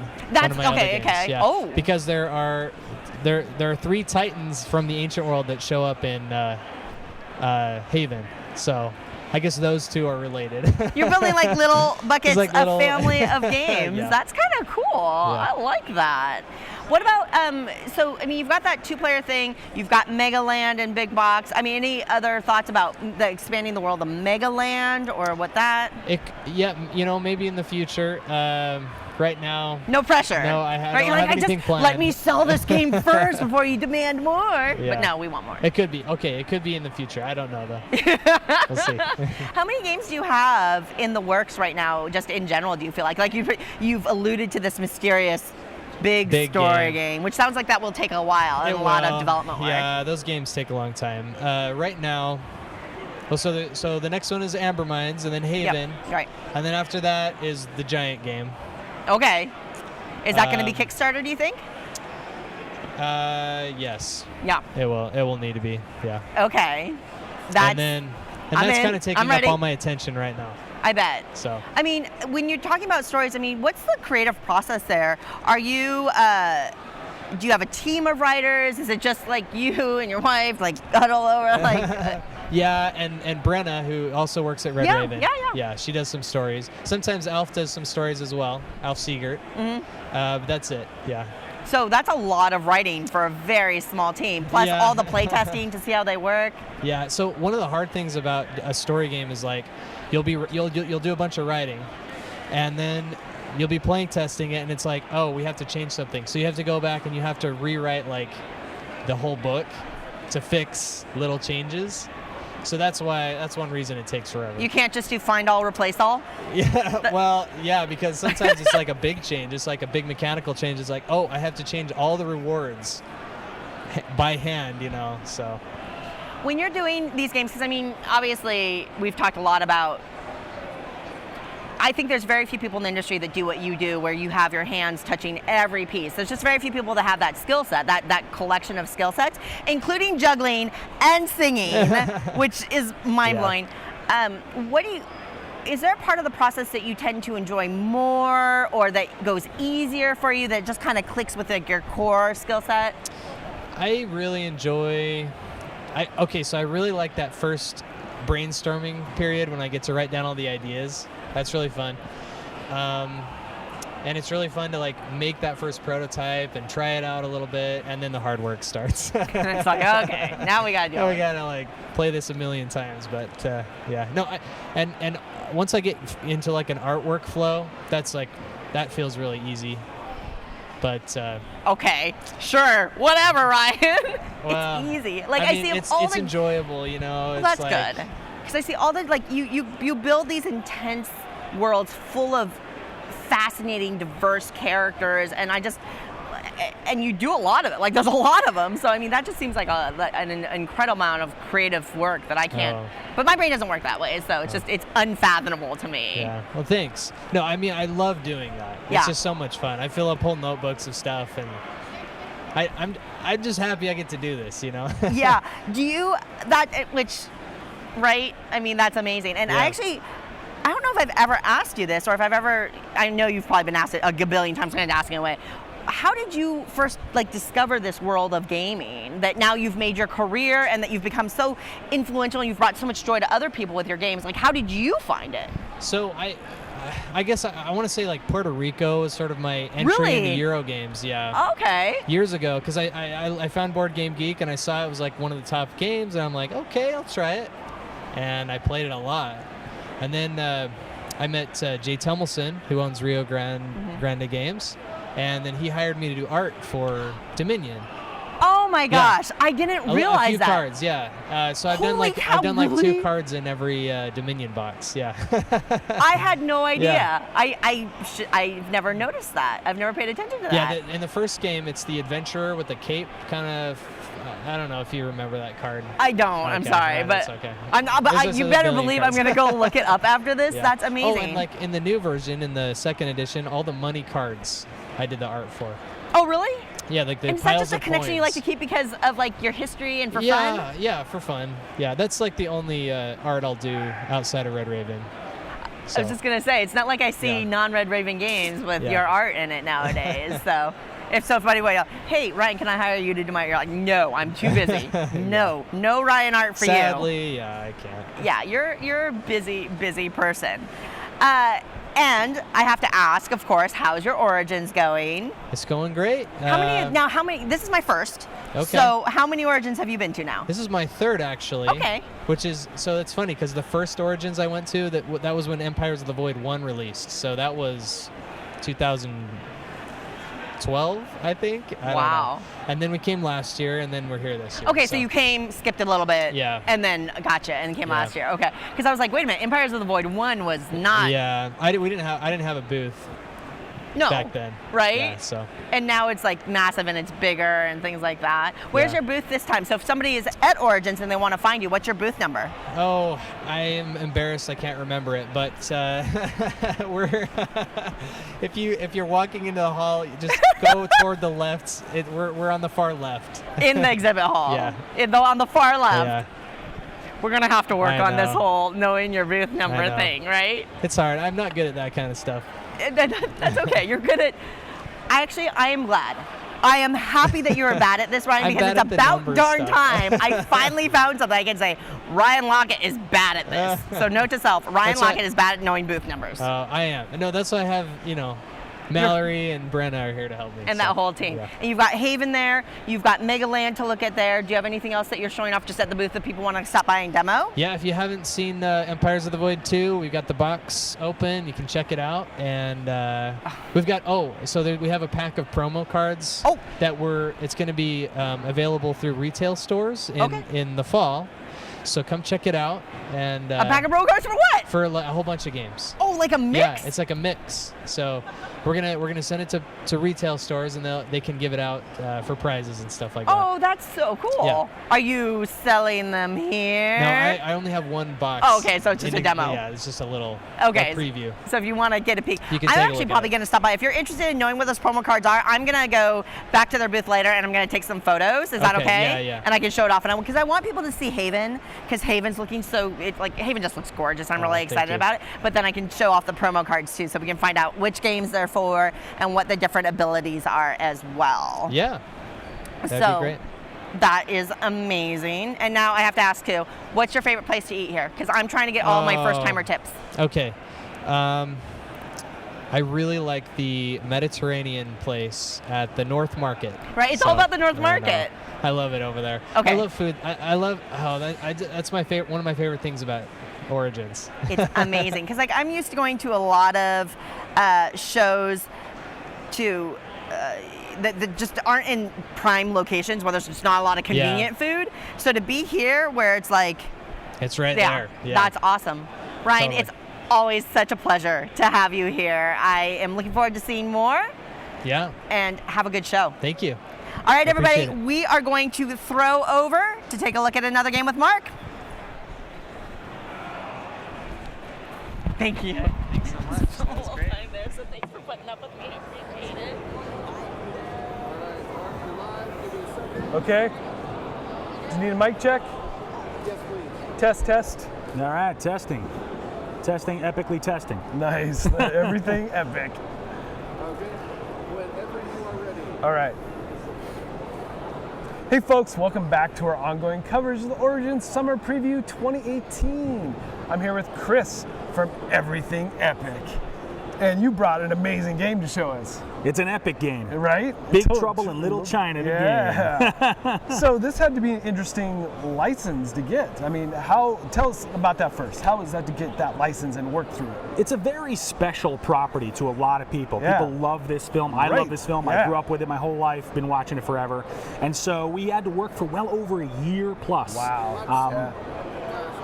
I forgot to hit record. Oh, dude. All right, we're going to start over. Take two, people. Yes. Let's see if I can do a better intro this time. Ready? Okay.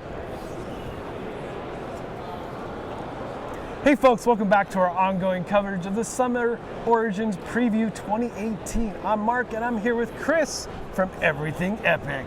And you truly brought us an epic game. So tell us, what is this about? And how hard was it to get this license? Well, we got Big Trouble in Little China, the game. Big Trouble in Little China is a very special, nostalgic license and film that people love. Yes. We worked for well over a year just to get the license. We worked with Boom Studios and 20th Century Fox to make this epic, amazing experience come to life on the table for everybody. Yeah, so tell folks who are fans of the movies, what can they expect? I mean, what things are direct from the movie that you play in the game? When you get into Big Trouble in Little China, the game, you are immersing yourself immediately into Little China. You are literally going into a sandbox, adventure, story, narrative-driven experience where you're trying to level up your characters, you're going on different quests, and you're reading the story in Little China. That's awesome. So what do you, as a player, what are you doing? So every turn you're basically rolling these action dice and you're using them to basically allocate actions. Okay. When you take an action, you can move, you can attack, you can do combat, you can do different quests. And when you interact with quests, you'll be using this epic quest this book. is very cool. This is an over 90-page storybook of narrative and amazing quotes. Everything you know from the movie is in here and beyond. That's awesome. And beyond. So tell me how many quests? So there are 15 quests. Wow. So there's 2 for every single hero in the game with multiple paths, like a choose-your-own-adventure story. That is fantastic. Multiple paths, multiple endings. You're not supposed to complete them all in one game. Every time you play, you're going to choose basically one for every hero in the game, plus one of the 3 Storms quests. Oh, very cool. All right, so what is your favorite aspect? Oh man, it's got to be the storybook. Yeah. I mean, I personally am a huge fan of games with story and narrative in them, and I just love reading them aloud and getting into character. It almost feels like an RPG with no GM. Yeah, that's but it awesome. only literally takes 2 hours to play the full game. So it's got a lot of replayability in the quest book. You're not finishing every quest that you even put up and set up in the game. Right. That's a good thing because you get to play them over and over and go through different paths and see some of the quests you haven't seen. You get really cool quest rewards and artifacts and special abilities that you get when you level up. Right. And then, eventually... The boss battle? Eventually, when you've leveled up enough and the Audacity track or the Big Trouble track is filled up, you're going to flip over this epic board. And you are going to go to Lopan's lair. That's awesome. Right. So good old Lopan is going to be waiting for you right there. And you're going to have to traverse through level 1 and level 3 to unlock enough keys to get through the elevators to face off with Lopan in the big central arena. That's fantastic. Oh yeah. That's so cool. And so the miniatures are really detailed, accurate to the movie, it looks like. Indeed. And there's 2 different editions of this? So there is a deluxe version of the game that was available only for pre-order. It's Okay. completely sold out, but don't worry, because the special stuff that was basically in the deluxe, the expansion pack, which is called the Legacy of Lopan, it's a time travel campaign where Lopan goes back in time and messes with everything and changes the future. You basically get to go on that quest. It's going to be a separate expansion. It's going to be sold later, so don't worry.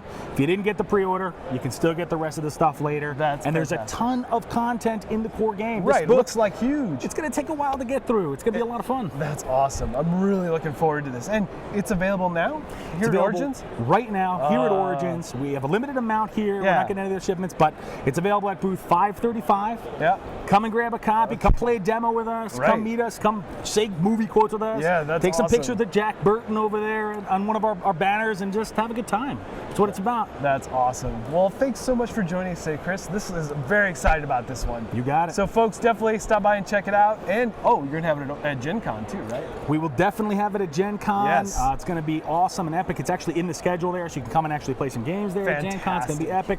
And remember, it's all in the reflexes. It's all in the reflexes, definitely. All right, folks, thanks for joining us. Chris, thanks for being here. You got really it. appreciate it, man. All right, stay tuned for more coverage of Origins 2018.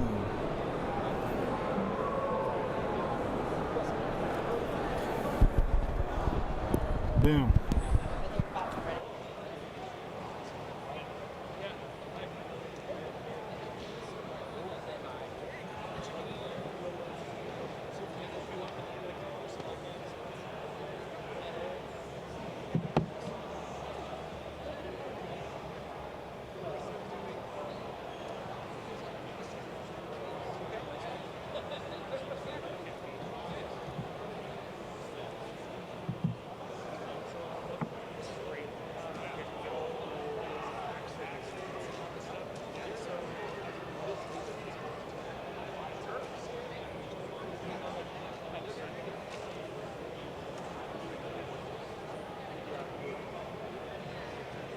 Alrighty. All right, well, Sue's had a meeting to go to, so she has stepped away, and I am filling her shoes as best I can. So we want to take a moment here to thank Berkey and Game Toppers for supplying our table for the interview section. So we certainly want to thank you for his generosity. Thank him, rather, for his generosity. And it is a great product. If you haven't looked into it, you really should. He's running a Kickstarter campaign, and then he's also still filling orders as well. So go check that out. Game Toppers for the product that we're using for our interview table. All right, so Chris is headed over here in just a few minutes for some questions from you guys. So let's go ahead and see. Let's see. All righty then. Come over, have a seat, buddy. Alrighty. This will be your wand of power. The magical power. Yes. All right, well, this is Chris Bartalis from Everything Epic, and we do have some, let's see here, we do have some questions. First of all, are there any Story Quest expansions planned for the future? There are indeed. We actually have a full campaign called the Legacy of Lopan. It will be coming out later. It was in the deluxe. It's going to be coming out as a secondary expansion. It has a full quest line. It's a little bit different than the regular main quest in the core game, which is good because it's going to be nice and fresh. Right. You're going to play through this time travel campaign, and you're going to get a whole really cool new experience. That's cool. Same mechanics. You don't have to relearn the game, but it's got some really cool little extra twists and turns in it. Plus, you get to learn more about the bad guy. Oh yeah, you get to expand on that universe. All right. Another question that came up was, is this going to be enjoyable for people who are not necessarily familiar with the movie? Absolutely. So it does follow the plot of the movie. Yeah.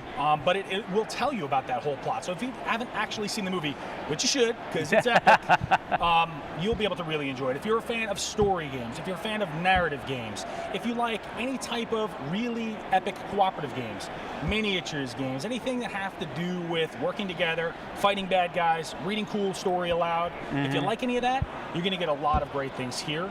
Because again, there's a lot of different new stories that we add to this game to make it unique and to make it fresh. Because again, you don't want to just play an emulation of the movie. Correct. You want to experience something awesome where you're going to be going through different plots and stuff. So you're going to see a lot more beyond the movie here that I think you're going to really like. You want to dive into the universe, the setting. You don't really necessarily want to follow a script. Exactly. That's what you get here. That's cool.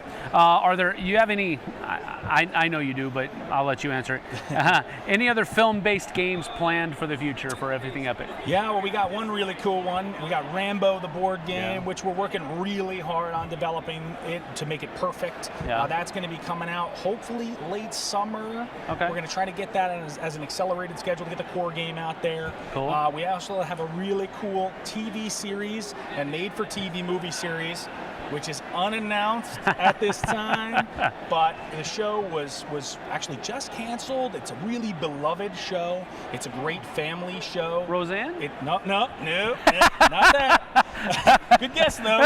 Wrong network, wrong show genre. It's something that works really well for a board game. It's gonna be a lot of fun. We're working real hard on that as well. Right. So we got some really cool announcements, some great games coming up. Okay. Everything Epic we just got a lot of fun stuff coming All right, out, cool. so we're excited. This is a good question. Which was harder to get the rights for, Rambo or Big Trouble in Little China? Believe it or not, Big Trouble in Little China Really? was a very, very challenging experience to get the license for. It was, of course, our first movie license, which is a major achievement for my company, for Everything Epic. We worked for over a year to get the license with 20th Century Fox. We worked with Boom Studios, the comic book company that makes Big Trouble in Little China, the comic, and Escape from New York, and a lot of really cool stuff they got for great licenses. And we worked really closely with them. We then, of course, had to make it picture perfect for what the movie and the fans want. It was definitely more challenging. Rambo was a little bit easier, but we have all three movies, and we're working with Sylvester Stallone's likeness, which it has its own interesting challenges. So, Well, that's cool. I mean, it seemed to me that Rambo was a little bit more commercialized already, so it kind of was I would have logically thought that would probably have been a little bit easier than this one, but... Well, once you have Tango, you can kind of get cash. Once you have cash, you can get Tango kind of thing, right? So Big Trouble definitely helped. So there's a Tango and Cash game coming later. Is that what you're telling me? One never do know, now do one. Probably not, but you never know. Yeah. Well, you did mention this earlier, and a question was raised here about Escape from New York. Is that going to be a possibility? We've been looking into it. The biggest challenge, I'd say, and the opportunity with Escape from New York is finding a great way to translate the film into a game to make it as epic as it needs to be. Correct. I don't want to just take it, slap a theme on it, and try to sell it because people love Big Trouble in Little China. Right. I need to find the best way to make that game just as good or better, if possible, than Big Trouble. I don't know if that's possible, but Escape from New York is a little bit different. Big Trouble in Little China has a perfect plot and a quest and amazing characters to be able to give a great foundation and roots for an awesome, amazing board game. Right. Whereas Escape from New York has one awesome, great character, Snake Plissken, some really cool little side characters. Yeah. But it's a little bit of a different quest. I mean, for a solo game, it would be pretty awesome, right? So there's a lot of interesting ideas. That's really one of the biggest challenges, is coming up with the best awesome game for the best mechanical fit for the theme. Yeah, it's got to be right. That's great. Yeah. All right, let's see. Will there be any future expansions of Big Trouble with entirely new adventures for Jack? Yes. So, we're looking at some of the comic adventures, actually, through Boom. Nothing is announced or ready yet or anything like that, but we're looking into some of his adventures where he basically follows Lo Pan into some of the Chinese hells. Oh, wow. And we're trying to find some really cool ways to bring Jack and friends into further adventures, maybe add some new characters perhaps to the game, stuff like that. So we do have intentions to support the game and keep making great stories for it. All right, cool. Another question here. If you have a license for Sylvester Stallone's likeness, how about boxing themed board games? That would be pretty interesting. I guess it'd be one-on-one, or maybe one player plays the trainer, perhaps, and just yells at the other player. Come on, Come on, Rat! You're gonna eat lightning and you're gonna crap thunder. Yeah. So you never know. Yeah, you never know. All right, cool. All right, well, we are getting the false start move from Chaz, our manager here in the booth. So that means we have to move on back over to Ares Games, and Master of the Galaxy. So we're going to throw it back over there. We'll see you guys later. Thanks so much, Chris. Got it. Appreciate it. Thank you very much. Yeah, you're very welcome, man. All right, mic check. Mic check, test. All good. Sort of good. Feels good. Feels good. All right, we're all good. We're ready. Good, good. Okay. Are you recording? Yes, we are recording. Okay. All right. Hey folks, welcome back to our ongoing coverage of the Origins Summer Preview 2018. I'm here with Jim from Ares Games. Howdy. How's it Good to be going? here. Oh, Tell us what you wonderful. brought us. Well, first thing I want to talk about is Master of the Galaxy. This is coming out in a couple more weeks. Okay. So we have one of the production samples with us this weekend, so doing demos and events of that. It is a classic 4X computer game brought to a board game. So you are literally exploring, expanding, exploiting, exterminating, exfoliating, expatriating, all those things. Awesome. So what is the gameplay like? So every player starts, they'll randomly get a species. Oh, okay. And so the different species have different agendas. And the whole game is about taking your tokens, which you collect from your token bag, and putting them on the different agendas, matching the agendas with the tokens that you draw. Every turn you draw 3 tokens. There's other ways to somehow you can draw more.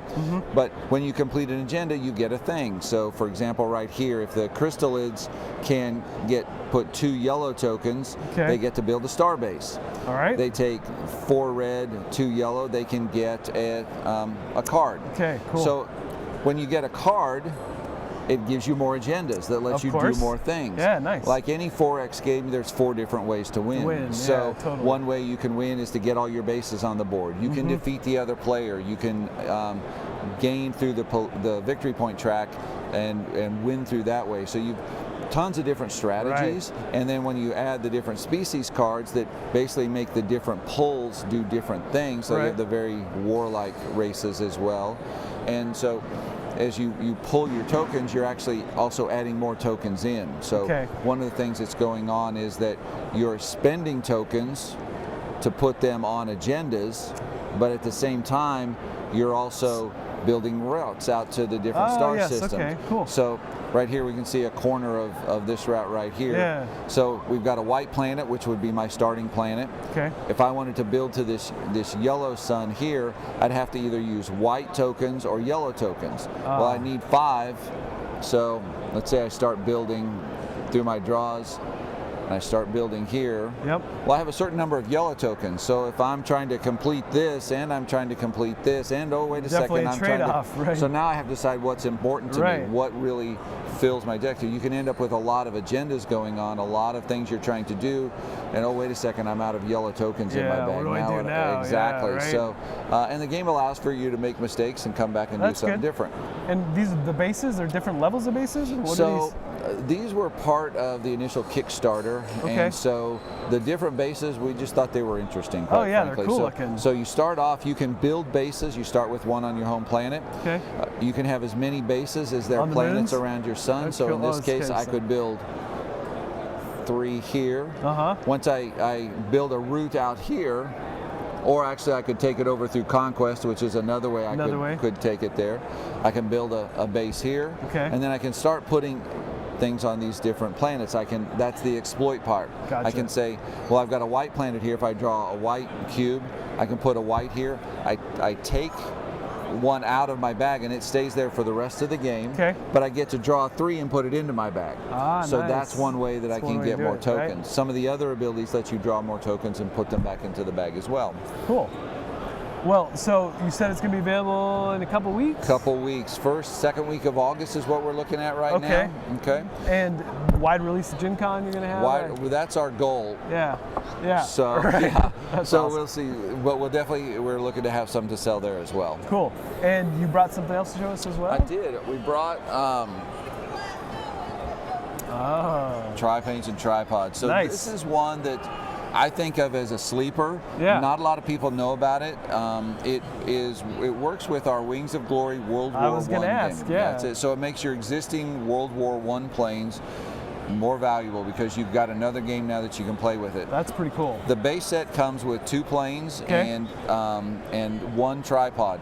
The theme behind the game is World War I is winding down and Mars attacks. So, awesome. the Axis Love the theme. exactly the Entente and the Central Powers, they're forced to work together to stop this Martian invasion. And unlike the original story, we can't rely on germs to end it. So, so now we have the different. Oh, look at these. So those are awesome. So we have 4 different tripods that we're launching with. Yeah.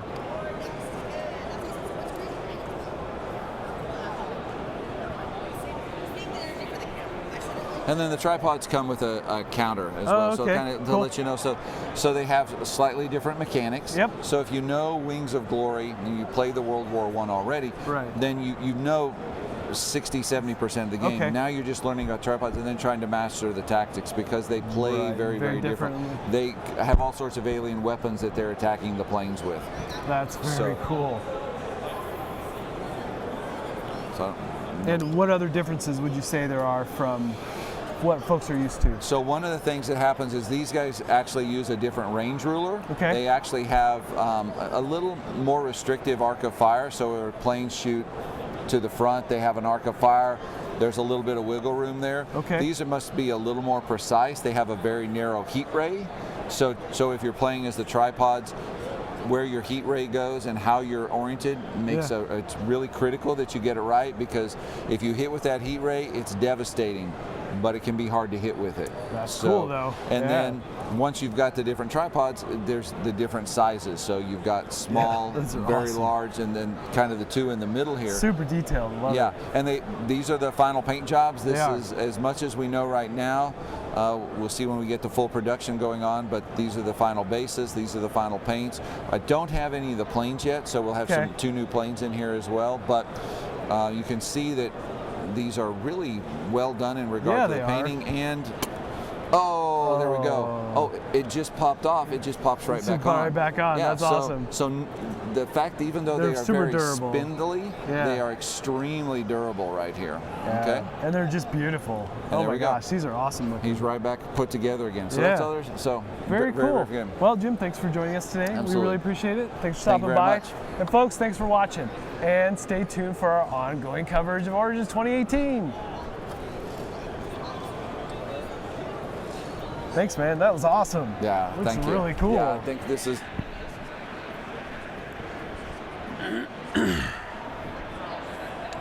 Alrighty, well, we're gonna have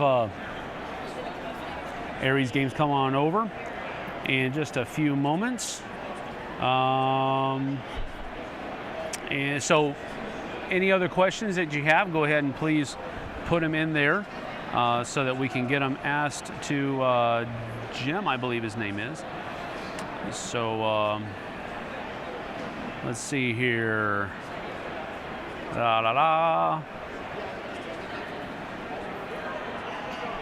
We're going to ask if those miniatures for tripods and triplanes are going to be pre-painted. I don't know if they are or not. We'll see though. We'll see.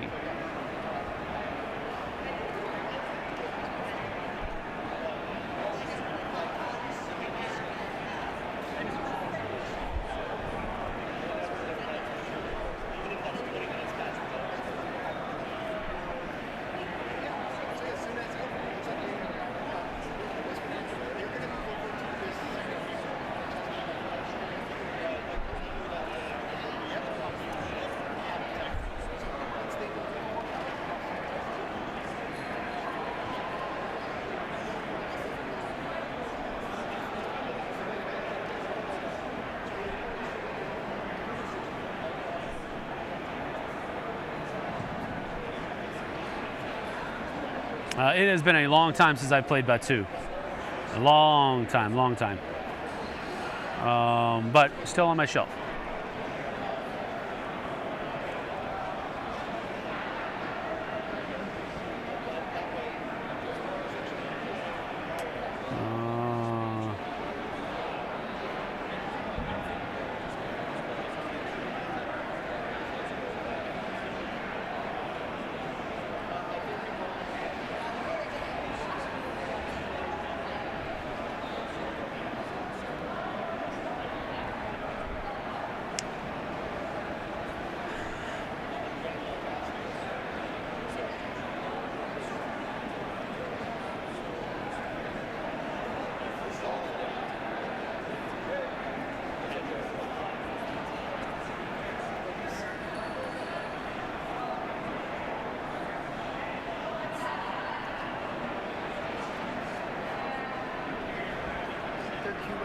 Oh yeah.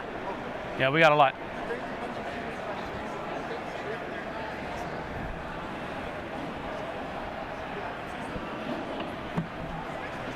Come on over, Jim.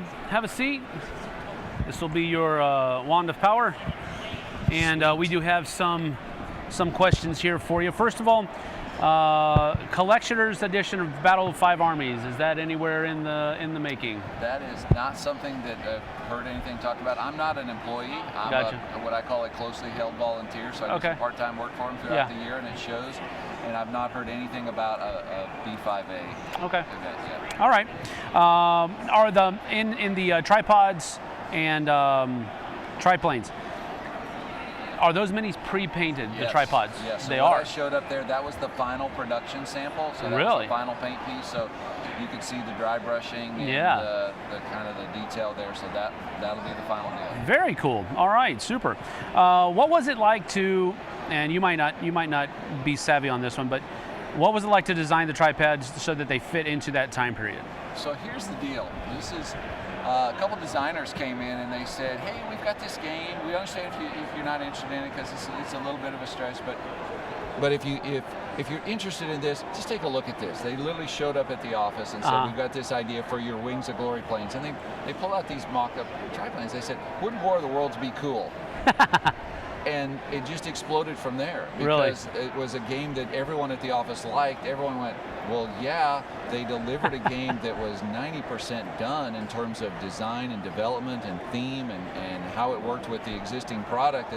And they were really cool about it. And so at the end of the day, how that all worked, they had all thought that out. So the theme is at the end, the war's winding down, everything's kind of ending in World War I, but now former enemies have to be allies because neither side is strong enough after the attrition of the war to face the Martians. So here we go, we're all fighting again. Yeah, so that's cool. All right.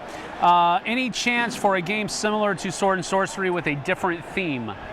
So we did Galaxy Defenders first, so a science fiction homage. I would call Sword and Sorcery, again, it's a role-playing game homage. You're right. Yes, the mechanics keep getting more and more refined. We keep doing more. The plastics get better.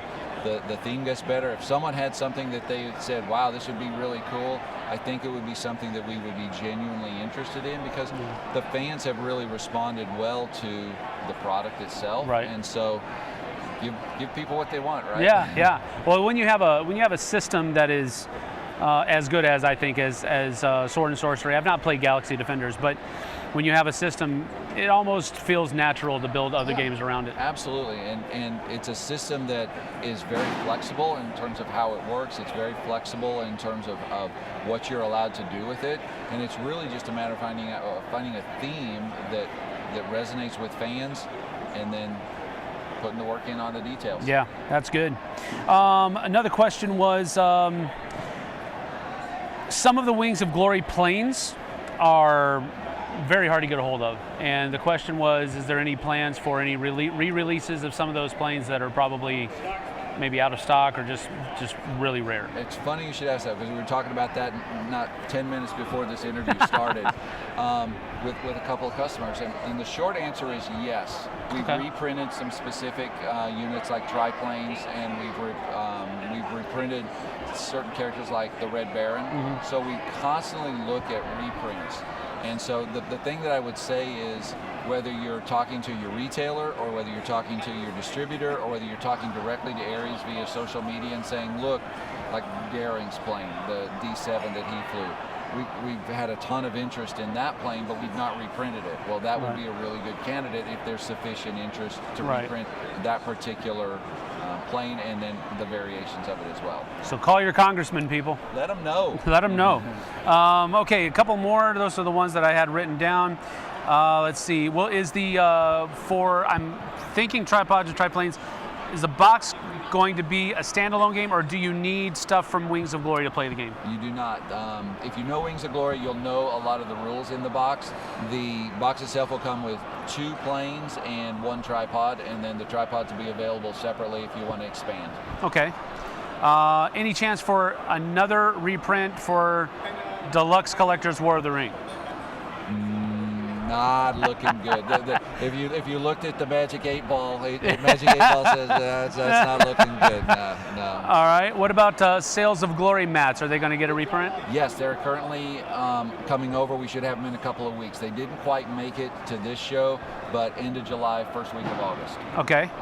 All right. Let's see. Anything else? Okay, here's a plug. How about an Indiana Jones treasure hunting theme for Sword and Sorcery rules? Makes perfect sense. Makes perfect sense, right? There you go. You got it. Yep, there you go. All right. Well, thank you, Jem. I think we're going to be sending it back over to the interview table here in just a few moments. I want to thank you for stopping by. Thank you very much. Appreciate it. Thank you guys for joining us. We'll see you on the flip side.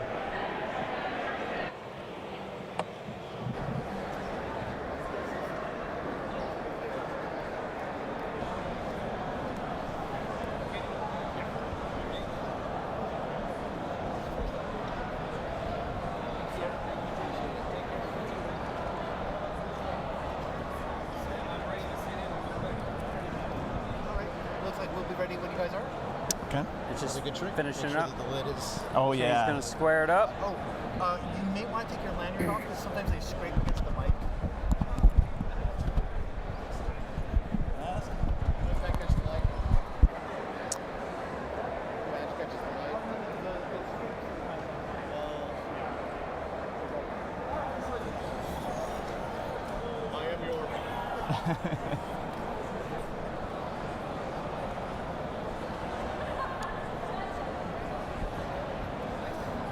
Cool. Let's make sure I just want to make sure I can show that one off. You know where it is.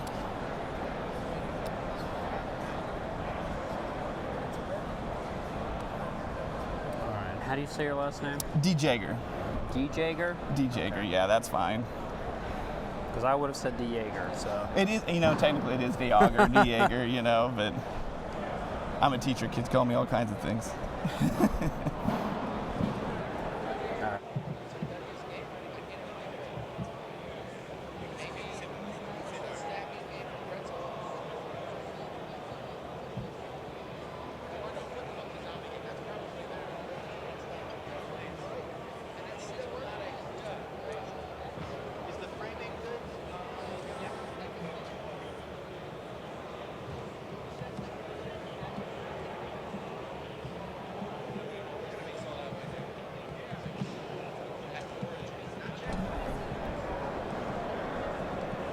Just waiting on word from.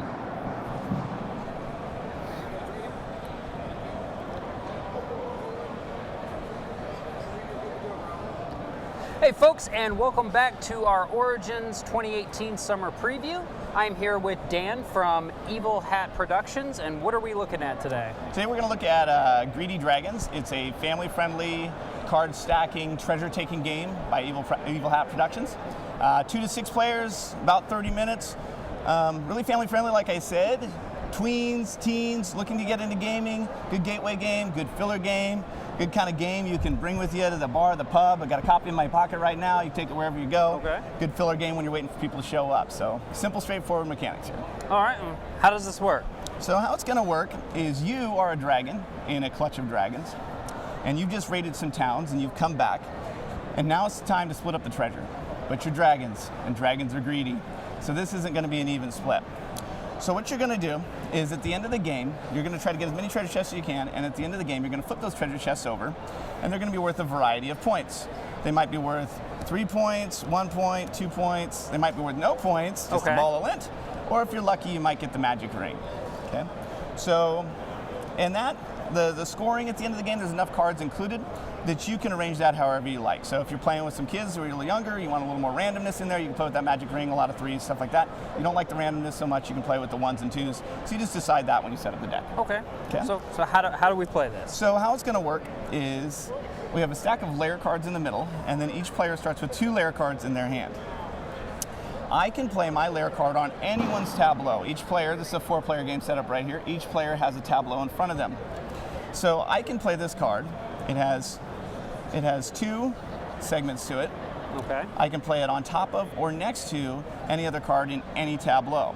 So if I were to play it here, this example right here, I add up my treasure first, so this would be -3 treasure, -1 treasure, plus -2 treasures, -3, and then I go to the arrows. So I would lose 3 treasure at the end of the round if this stayed here, and then the player to the left would also lose 3 treasure at the end of the round. So -3 treasure. Okay, so this arrow means you're losing, and this means that player is losing. Exactly. Okay. Yeah. Okay. So it's interesting. Or I could play it here and I lose 3. I don't want to do that, obviously.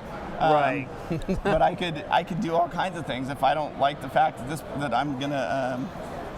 I could do something like this. Assuming you like this one. I like that one a lot. I like that one a lot. So. Yeah, I could do something with that if I wanted to as well. If it's ever just arrows, nothing happens. If it's ever just treasure, nothing happens on the tableau. But I can play them anywhere. So if I'm this player over here, I can look and I can see what I might be able to do. I might do this. Now in this example, I have +2 treasure. It's just 3 across, but I have +2 treasure, and then I have 2 arrows that are pointing at me because I'm this player over here. So 2 treasures, and then I'm going to get 2 at the end of the round, and then I'm going to get another 2 because there's a second arrow there. So the arrows act as multipliers. Those are multiple ones. Yep, point at the same person. All right. So we would go around. Let's say this were a real game. We'd go around, and I'd play something here, and it is where it is, and so I want to pick some minuses happen over here. This person over here wants to get some things going, so they just decide to play. Let's say, let's see the neat thing about this game. We'll talk about it a little bit later. Yeah, you can play in teams. So if these 2 players were playing on the same team, they might want to set something like this up, so that their partner across the table is getting 4 treasure at the end there. Because the double arrows too, they'll skip a player. So this is 2 arrows to the right, so it'll go 1, 2. So that'll affect you. Okay. Okay, so that's how the double arrows work. And if there were 2 double arrows there, then obviously it would be a multiplier. And so you get twice the number of treasures there. So we go around once completely, everyone playing one card? Everyone's played 1 card, so when we're each down to 1 card, so we have that simulated here, then we'll resolve the tableaus. In this case right here, this person's going to lose 6, so they started the game with 5, so they're going to lose all 5. You can't go below 0. And then we resolve this tableau right here, and that means that you are going to gain 4. So we get 4 at random. We don't look at any of these cards till the end of the game. Oh, so we can't look at these. We can't find out what we have. You cannot find out. Yep. So you don't know what you have. So it kind of keeps you in suspense there, wondering what you got in there. If you got a bunch of zeros, or if you got that magic ring, you're playing with that magic ring. This is a neutral. A +2 -2 equals nothing. Cancels. It cancels. Sometimes that's the best option for you. And this one would send 2 over to that over person. here. Yep.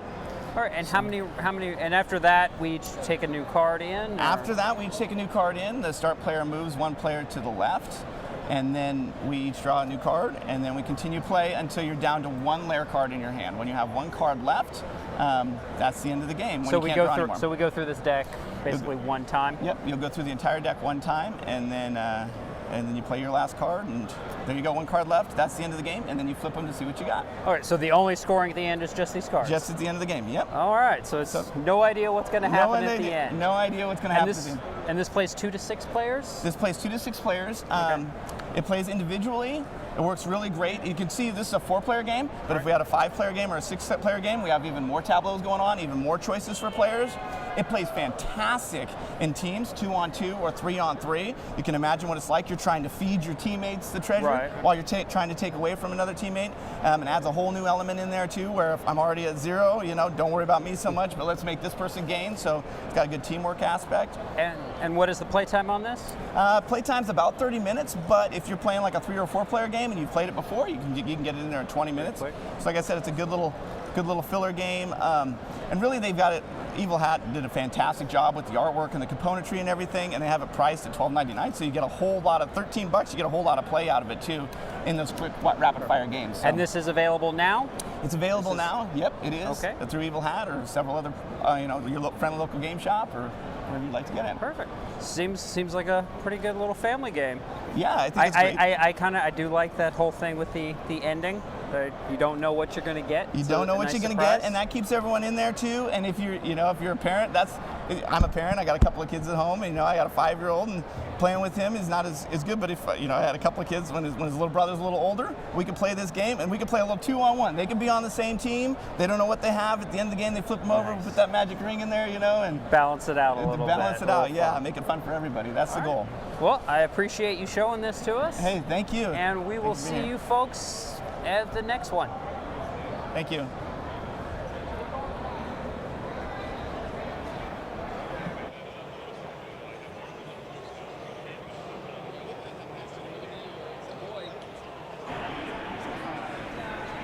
Hey everybody, welcome to the Q&A desk. I've got your questions following the chat as we go, so if there's anything you want to know about Greedy Dragons, we'll bring them over in just a second and ask those questions. Wanted to learn more about how you layer the cards, whether you can put them in the middle or just on the ends. I saw that question come by in the chat. And a couple questions about Dresden Files. I'm not sure if he's going to know that because he's the designer of Greedy Dragons. I don't know how much he knows about other Evil Hat, but I'll ask. Let's see if we can figure that out.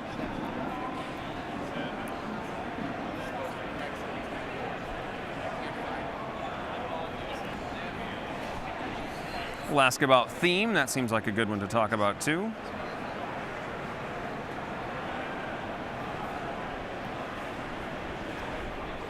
Come on over.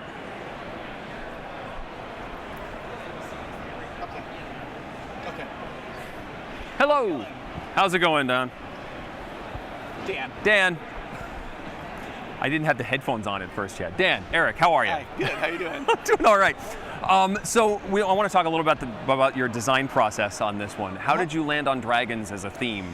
It's interesting because originally it was squirrels, and it was acorns. Yeah, okay. I shuffled around the acorns and the squirrels, and when Evil Hat picked it up, they're like, we want to go with something a little bit different. We talked about a couple of different ideas, and they landed on dragons. And I'm really glad they did because in the beginning, with acorns, squirrels, it's kind of cutesy and it's kind of nice, but people expected like a cutesy little game where you're just gathering little acorns. And Greedy Dragons, like, you're really greedy. You're taking treasure, you're putting it back in the middle, and you're taking it back out of the middle, and it's really a good theme for the game because everyone knows the dragons are greedy and they have a lot of treasure in that little dungeon they got there, that lair. Yeah. What's the spread of points on the treasure cards? So you get 0s, 1s, 2s, or 3s. And there's enough 1s and 2s included in the game that you could play with just the 1s and 2s if you wanted, if you don't like the randomness so much. Or you can not flip the cards over and you can just leave them upside down, and whoever has the most treasure chests at the end wins the game. If you wanted, you can even just play with counters. I've heard of people they just have the deck of cards with them. They go to a bar or whatever, and they just use some kind of counters or quarters or whatever. If you wanted to do a little gambling with it, you can. You could. It's a game that lends itself to that. Yep. So. You talked about the partnership game. Is it possible to play asymmetric, so 1 versus 2? Or? Yeah, for sure. And that's what I think that works out really cool. Like I said, if you're a parent, you're playing against a couple of kids. So those two kids, they just pool their treasure together at the end of the game. You have your treasure at the end of the game. Okay. And you put that magic ring in there, and every once in a while you gotta throw one to the kids. Like maybe sneak something in there. They get the magic ring. Okay. Keep them going. But yeah, definitely the asymmetric piece can work as well. And the game plays so strong in the team variant with the 2v2 or the 3v3s. A lot of high fives. A lot of like because you'll set up this engine, you'll have this treasure coming your way, and then somebody comes in and bam, smacks it down. Is there a balancing factor if you're playing 1 versus 2 for the single player, or is it just that the game works out that you end up with similar amounts of treasure at the end? Well, it just depends. I mean, it depends on the age level and who you're playing with and the experience level, of the players there. If you wanted to, you can handicap that so that the player who's the single player, if they're really good, like their dad and they're like, mom, and they're playing with a couple of little ones or aunt or uncle or whoever it is, and you wanted to really stack it, you can make it so you don't start with any treasure. If you wanted, you can make it so that the 2 don't start with any treasure to make it a little more balanced. Yeah. So you can do that as well, yeah. And there is a variant too for 2 players. So in a 2-player game, there's actually a sleeping dragon that sits between the 2 players. And that sleeping dragon has treasure, but they don't actually play any cards. But you have to worry about that sleeping dragon because they can actually win the game. Okay. Yeah. how young have you played this game with? What's the youngest you've played it with? I played it with as young as a 5-year-old, my own 5-year-old. Yeah. And at that point, you're getting into a real random factor, right? Right. But as far as like playing and getting it, 7, 8, some 6-year-olds can really get a good grasp on it. So yeah, 8's a pretty good number, and then they can kind of, it just depends on where the kid is and how many games they've played and that kind of thing. But littler kids can definitely pick up on it. Yeah. So when you're layering you're making your tableau, can you only layer on the outside, or can you layer cards into the middle of that tableau once it gets to be a certain size? Oh, you can play it. You can play it in the middle. You can play it on the outside, as long as it doesn't go above those 4 segments. Those 4 sections keep it under control. So from the design aspect, I didn't want to go beyond that because then you have too many options. Right. And then you're just looking. You're like, put it here, here, here, here, and then Right. it turns take too long. But with that 4, it's just a perfect amount of where you have a couple of dozen options every time, pretty much, of Right. where you're going to put that. So you can put it in the middle wherever, as long as it's stacking, it doesn't go above that 4. Yeah. So a few questions coming in on the chat specifically about Evil Hat, and you're the designer, you're not the publisher. Right. So stuff about Dresden Files, you don't know anything I about don't that. know anything about the Dresden Files. Yeah, I told the bosses, I'm like, I don't know. I But can't do that. It's a great game. I can say that. It's a great game. So where is this your first published design? Is this part of a long line you've been working on? It's my first published design. Yeah, and I'm very excited about that. And there's some other stuff in the works later too. But yeah. So this is the debut at a major convention of this? It is. It is This the card? debut. This Okay. is it. Yeah. So how does that feel to have your game? It feels fantastic. I'm super excited about it. So awesome. Yeah, I love it. So. Well, thank you very much for spending some extra time with me. Thank you. And I thank you for appreciate your it. questions. Thank you. We'll head over to the main desk in just a moment. Thank you. Thank you very much. Thank you. I'll grab that from you. Appreciate it. Yeah. It feels weird against the board, doesn't it? Yeah. All right, well, they're just finishing up, so. Oh, we're live. Okay. Well, there you go. Well, hey, that happened. Just tell us when you're rolling.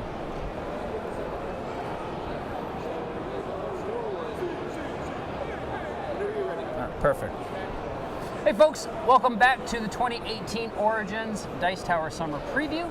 I am here with Hunter from Steve Jackson Games, and what are we taking a look at? So first up here we got Triplanetary. This is a classic game, really classic game. Pretty much just classic game, 1973 I believe was the original day. This game predates me. Yes, it's one of Steve's favorite games in all time. I think it might be his favorite game. He didn't design this one, it was actually just a game he played back in the day, and we promised back in 1990 that we were going to print it because we got the rights to it, and then the year after that the Secret Service raided the office and things kind of got slightly hectic, so we finally got it on Kickstarter, funded. It's delivering to backers now, and it's going to be on retail shelves a little bit later. It's essentially, we didn't change the game that much. We updated a couple of graphical stuff here, but and we made it a dry erase board instead of shipping it in a cardboard tube. I was going to say, we have some dry erase markers yes, here. and added some things to the tokens, but essentially the game's played. There's a ton of different scenarios you can play. You can race around the galaxy, you can deliver cargo and goods, you can be a pirate trying to attack, you can attack pirates, things like that. So the zones on the board may affect it. It's actually only one board. This board is huge. There's 2 of them in there. It's enormous. Yeah, I noticed another board in there. We're playing on essentially the galaxy or the solar system, and the way the big function of the game, and the reason why Steve likes so much, is the movement in the game is based on impulse system. You start to say, I start here, that's my ship. Okay. You can use a token to represent it, but you don't really need it. That just gives you your stats and stuff. And you spend fuel points. You have some amount of fuel points based on the type of ship you are, and you'll spend a fuel point to move in a direction 1 hex. So that's like I've spent 1 fuel point. The cool thing with that is, if I don't spend any more fuel points for the rest of the game, I will just keep going straight because it is space, and matter is going to send me straight into the sun. I've started on a great path. That's a really bad opening move, I'm going to be honest with you. But yes. Some actual physics in exactly. this game. Nice. So I could just never spin fuel again. I'd just be going in a straight line. Or if I run out of fuel, I'll just continue going into whatever straight line I've set up. If I want to change, if I want to speed up maybe, if I want to go one more hex, I can say my next endpoint's going to be here. I would just spend one more fuel point and go there, and then from then on, I would be moving a little bit farther every turn. Or you could use a fuel point to change direction. Like I'm going to land there, I want to change to one of these other square hexes around it. I would just spend one extra fuel point to do that. So it's a matter of like using that to your advantage. So if I want to do a harder turn, I can do that. And you've also got these cool arrows on each of the planets and the sun, and there's also moons out there as well, like Luna. And they'll have different gravitational pulls that will affect your movement. You can slingshot. I was about to ask if that was a gravitational pull. So it'll pull you in. Some will affect you a little bit stronger, like the planets will have a little bit of a stronger pull and will send you around. You can use less fuel. The moons can do something similar, but it's a little bit more delayed, so you might have to still use fuel. But yeah. Can we slingshot around the sun? You can slingshot around the sun. Nice. That's the best move. If you can pull it off, have fun with that. Perfect. I would just go straight into it. It's easier, it's faster, it's more direct route, but it's all based around that movement system. You can play kind of any game you want. A lot of people love just playing a race around the galaxy. You kind of move around, do your thing, and set up your own benchmarks and goals wherever you want to do. So it's a little bit of an open system. It's pretty open system. It's old school in that way. We didn't change a ton of those things. A lot of those scenarios were in the original game.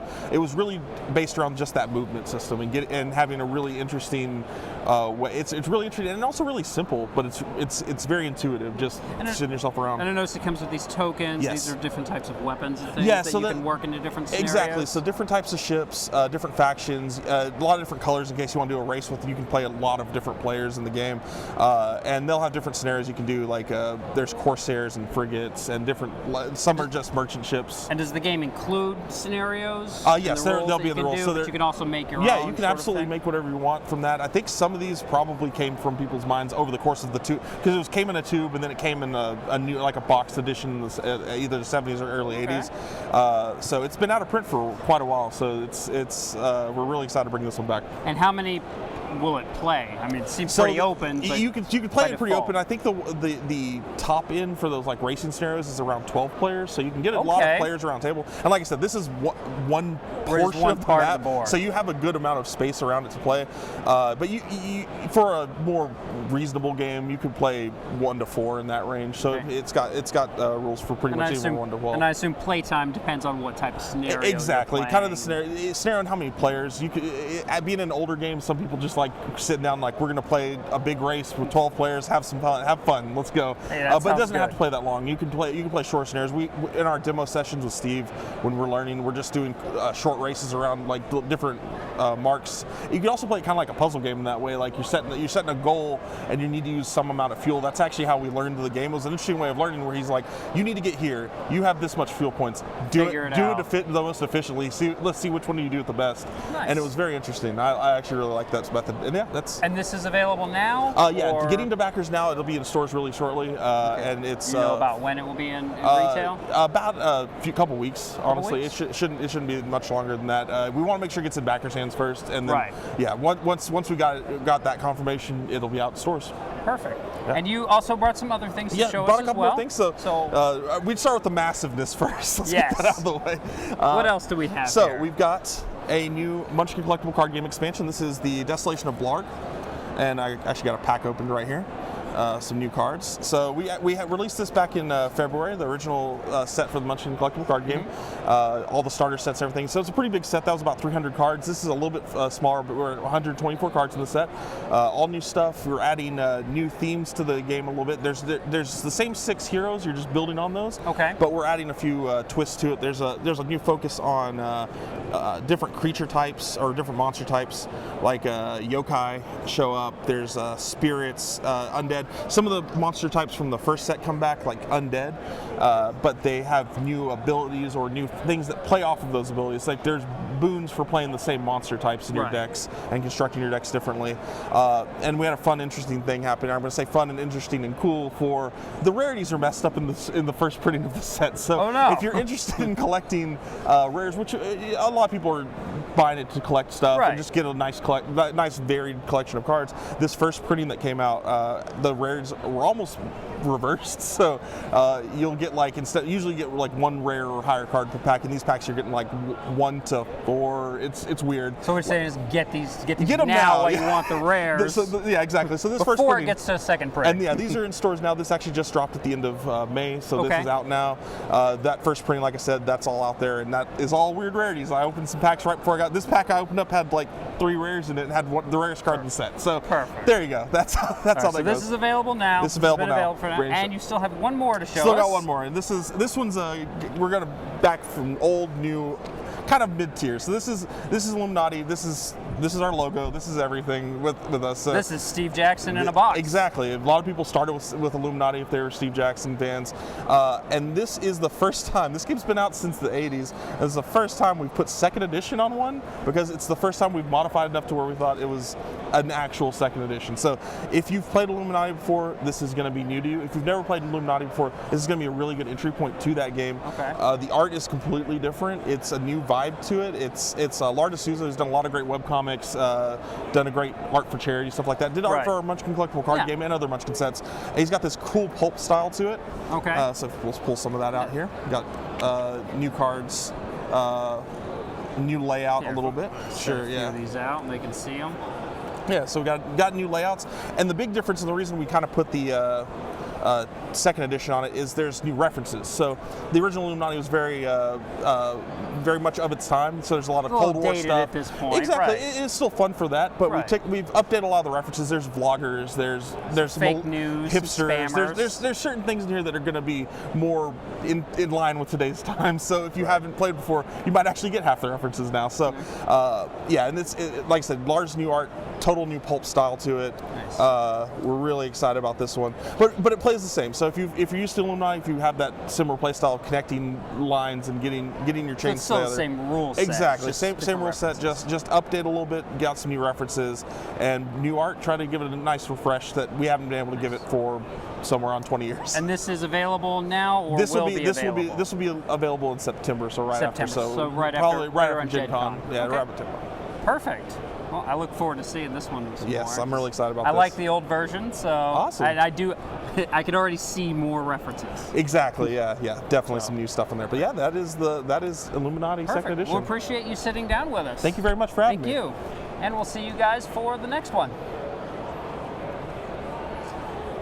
Cool. This is actually, yeah. Yeah. Oh, feel free to grab some more pics. This game.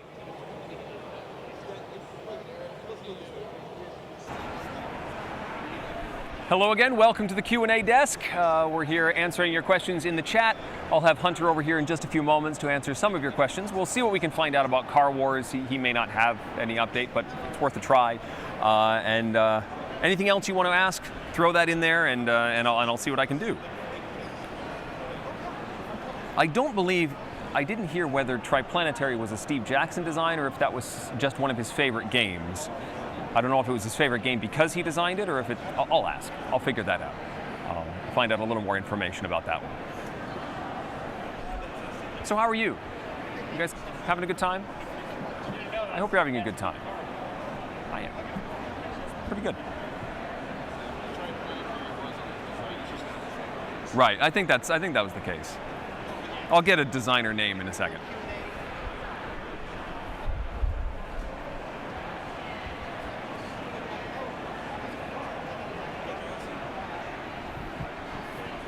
Hunter, come. Have a seat, sir. Indeed. How are you, man? Doing well. I'm doing all right. Here you go. I saw some of your faces during that. That was funny. It's like, yes. Whoa. Yeah, I have this lovely, this lovely eye line, and people look up at the camera and they see me going. I'm sorry, I was maybe a little distracting. Oh, so, that was great. Quick about Triplanetary. You Yes. said this is one of Steve's favorite games, but he didn't design this. He did not. This was actually designed by, I believe, it's Mark Miller. Yeah. Mark Miller. Yeah. So he was the original designer, and actually, funny story about that. Triplanetary. A lot of people ask, is it based on the book? It is not based on the book Triplanetary. However, we have done work with the people that made the Triplanetary book. We did not tie it in, but they gave us permission to remake it. So we're like, okay, cool. So okay, it worked out. Awesome. Oh, he's just waving. Oh, I'm sorry. Microphone. A lot of people were Googling the Secret Service story that you just happened to throw in as a throwaway comment. It's just it's a weird timing thing. It's one of our favorite stories around the office. Obviously not one of Steve's favorite stories. I'm sure. It changed the landscape of the way our government operates, the way that companies have to operate. That started, I forgot the name of, there's a coalition that essentially raises money for legal defense funds for helping defend against stuff like that, we have a heavy hand in that starting. It was essentially they thought we were hackers, and they thought in a court of law they held up a copy of GURPS Cyberpunk and said this is a handbook to hacking, and that's when the government got laughed out of court. So that's our big that's our in our policy handbook. If someone with a badge shows up, find someone else. Just don't let them in automatically. Let's figure out what's going on first. Yeah, that's probably something to do. So a lot of questions about Car Wars. Sure, that's fair. What is the official word on new Car Wars? So official word is it is happening. It's in development right now. Car Wars 6th edition. I saw it right before I left. We've been having it on the table pretty much every day. All right. It's in development right now. We definitely are excited about it. It's taking time to get right. What we're trying to do right now is we're trying to get it to be a quicker play experience. It's going to have the same Car Wars feel that you love. You're going to be able to build your car ahead of time. You're going in and fighting your friends with it. But the gameplay is going to be changed too. It's going to be a little more fluid, a little more quick paced. You're going to be able to build a car, play a game in an hour and a half instead of X time, insert here, question marks. What's the scale of the cars at this version? HS scale is what we're aiming at right now. So like hands wise. It's somewhere in that range. Like it fit next to a model train. Essentially, it's pretty standardized scale for us. Okay. The goal is right now we're just like, if you see any pictures of it online, we have been sharing a few things during our playtest on our social media outlets, but it's all like cardboard tokens. But we do plan on miniatures in the future for it. So like that's going to be part of it is manufacturing too. So we're having to work out a lot of new things with the gameplay, a lot of new things with the manufacturing. So we'll see how it goes. Munchkin Impossible 2. Munchkin Impossible 2. That was unexpected. The answer is unfortunately no plans for Munchkin Impossible 2. Not yet. Right now we actually have a few Munchkin games that we're letting go out of print for a little bit, just to let the line refresh. And there are a lot. So there's a lot of. Eventually, some of the Munchkin games had to. That was one of our things we pride ourselves on. If we kept all our Munchkin games in print, anyone can get any game anytime, and there's no jacked up prices online. Right. We try to protect every consumer that wants the game, but it gets to the point where now we're going through a few of the ones the classics you might like, Munchkin Impossible, Good, the Bad, the Munchkin, stuff like that. You probably won't see, so go ahead and pick those up now. No plans for expansion ones. I'm sorry. Any digital implementations on the horizon? Yes, actually, we were working with Asmodee Digital. We did an announcement of that later last year. Don't really have any updates on that at the moment. They are working on a few things for us, so we're excited about that.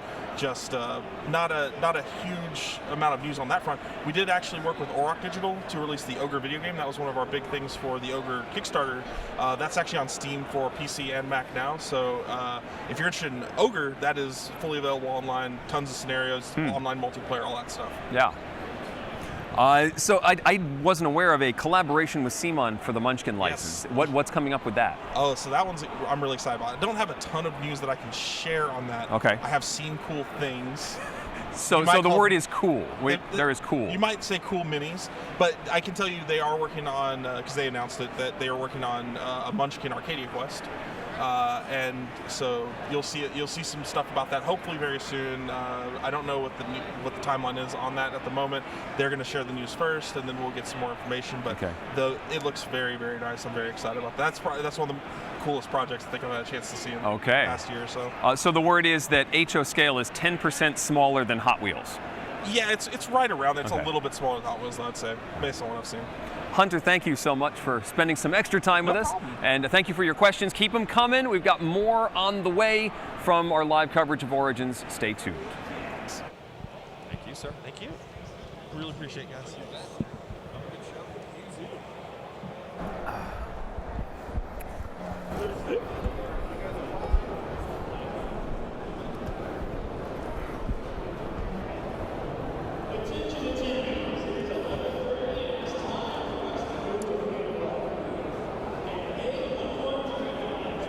signal.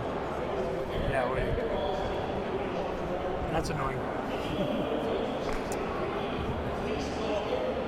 I've heard worse. Yes.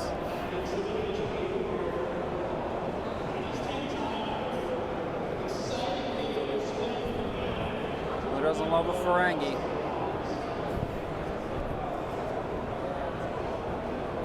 If this doesn't come with a book of acquisition, I'm done.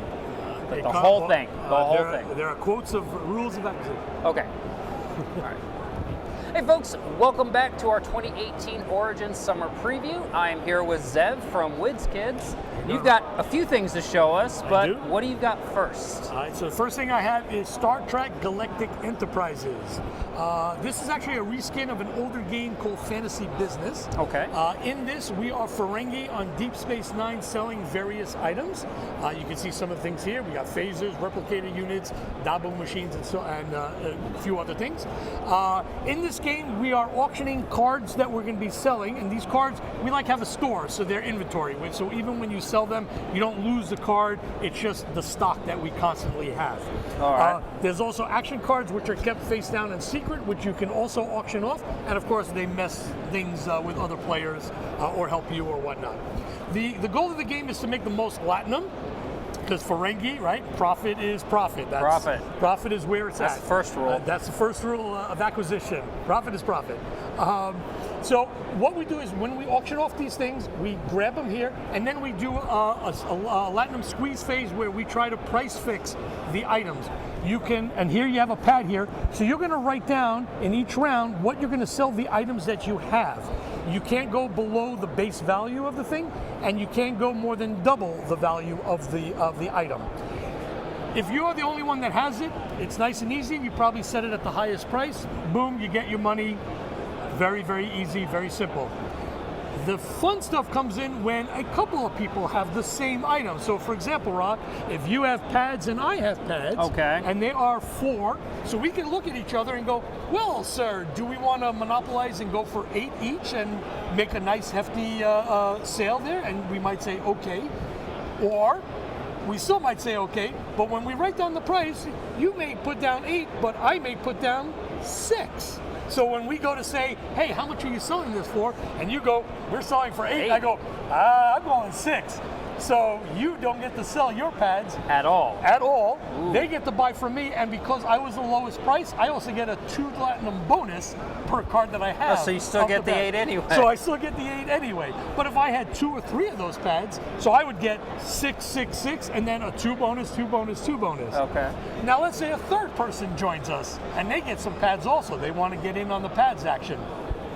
Same thing, we all discuss, and we could say, sure, we'll set a price, and we could say 7, 8, whatever. And let's say that again, you stick to the deal and say 8. I go, you know what, I won't be that bad, I'll go 7, but our third person goes 5. Okay. So now, when we go to sell, no one buys from you. They do buy from me at the price that I set, but they buy also from the third person who gets the 2-point bonus per card they have. So really, that's the game. It's selling the stuff, it's knowing when to cooperate, and then when to go behind the scenes and backstab and get a better price for it, hopefully. Based on your examples, all I'm hearing here is that no one's buying anything from me. You are clearly a Ferengi in a former life, sir. I clearly was. And is this, what's the player count on this? Player count is 3 to 8, 3 to 8? It takes about, I believe, 45 minutes to an hour. But also, I just want to stress the action cards, as I said, those do funky stuff. This allows you, let's say, to swap out cards with people. It allows you to auction, like pick out a card to auction before someone else. It can make you sell cards, so it can do a lot of crazy stuff. So don't underplay these cards. It's a way to get back into the game and or just hold on to what you have. Can it make Odo appear and mess up my whole There sale? is an Odo card, yes. There is a he's in one of the pictures at least. Nice. So. Okay. And is this available now, or will This is available. Yeah, we premiered it. Actually, we had some of the UK. No, actually, we were supposed to have some of the UK Games Expo. They didn't show, so they are actually premiering here at Origins. Perfect. All right. And so we have this, and you have some other things to show us as well. I do. So I'll just quickly.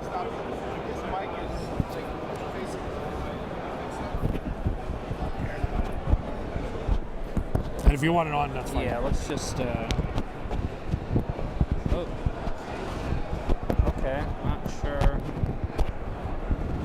I'm loud enough There. they can hear me without the I know. mic.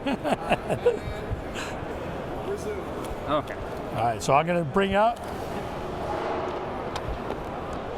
Fungin Party. Fungin Party is a dungeon crawl with some craziness, because what would games be like without craziness? And I'll just throw out some of the dice. Game comes with 40 dice.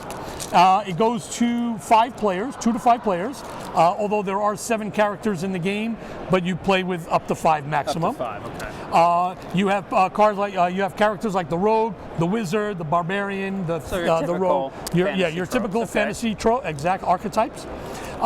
If you notice here, you'll see that each character has a special ability. They also have a health count, and they have a check mark. Check mark tells you how many times you can use your ability. So in this game, you can gain experience points and unlock more health and more time that you can use your special abilities.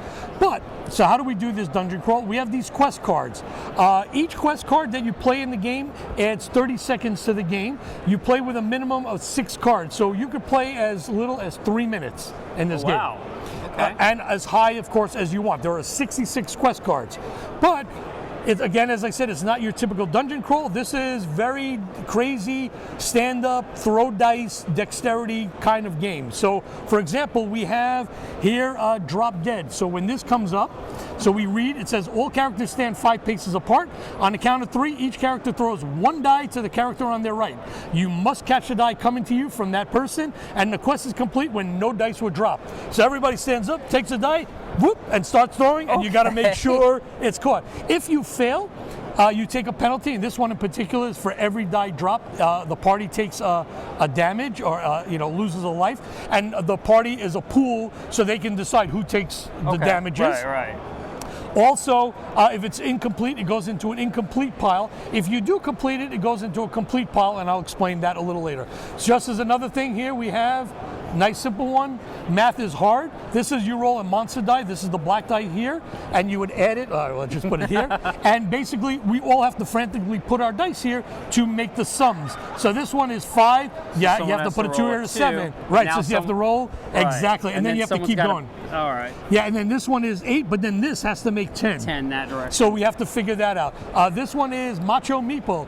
You assemble 4 wands into a square pattern. You place the meeple in the middle of the square. All characters flick their dice and try to knock the meeple out of the square. And the wands we have in here? Yep, and you have these little wands. Okay. They look like tongue depressors. They do. But those are the ones, and you also get a meeple because the meeple plays in something. There's one like Maiden in a Tower. You have to stack the dice 10 high and then place the meeple on top of it. So really, this one I like also a balancing act. All characters stack 2 dice on their own foreheads, 1 at a time, and the mission is complete. The quest is complete when everybody has 2 dice stacked on their forehead. So just a lot of crazy dexterity stuff. So what we were saying about experience points, how you get that is if you finish all the cards within the time frame, then all your completed quests are worth 1 experience point. Okay. If you don't do that, then all your completed quests are half an experience point. And again, it's a party pool of experience points, so you can say, hey, we got 5 experience points, how do we want to spend it? And then you can dole it out as needed. That's a Fungin quest. There's 66 of these cards.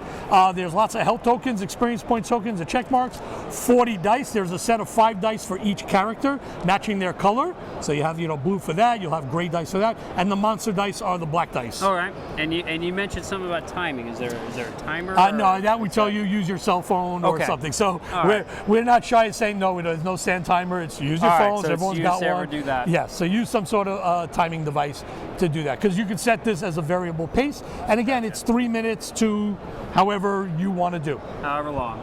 Exactly. Okay. And this is available now? This is available now. Okay. Yep. Perfect. And what's the retail on this? This is I believe $29.99. $29.99. While the other game, the Star Trek Galactic Enterprises, is $24.99. So basically $30, and that's mainly because there's so much dice in the game. That's why. And you have something else to show us. I do indeed. Yes. I'll just move this over. All right. And then I guess, I'll jump here. Endless Pass. Endless Pass, we are Vikings. And we are fighting what's called the Endless. These are these cards here. So on your turn, you can walk the pass. Walk the pass is you draw what's called the pass cards, which have that back.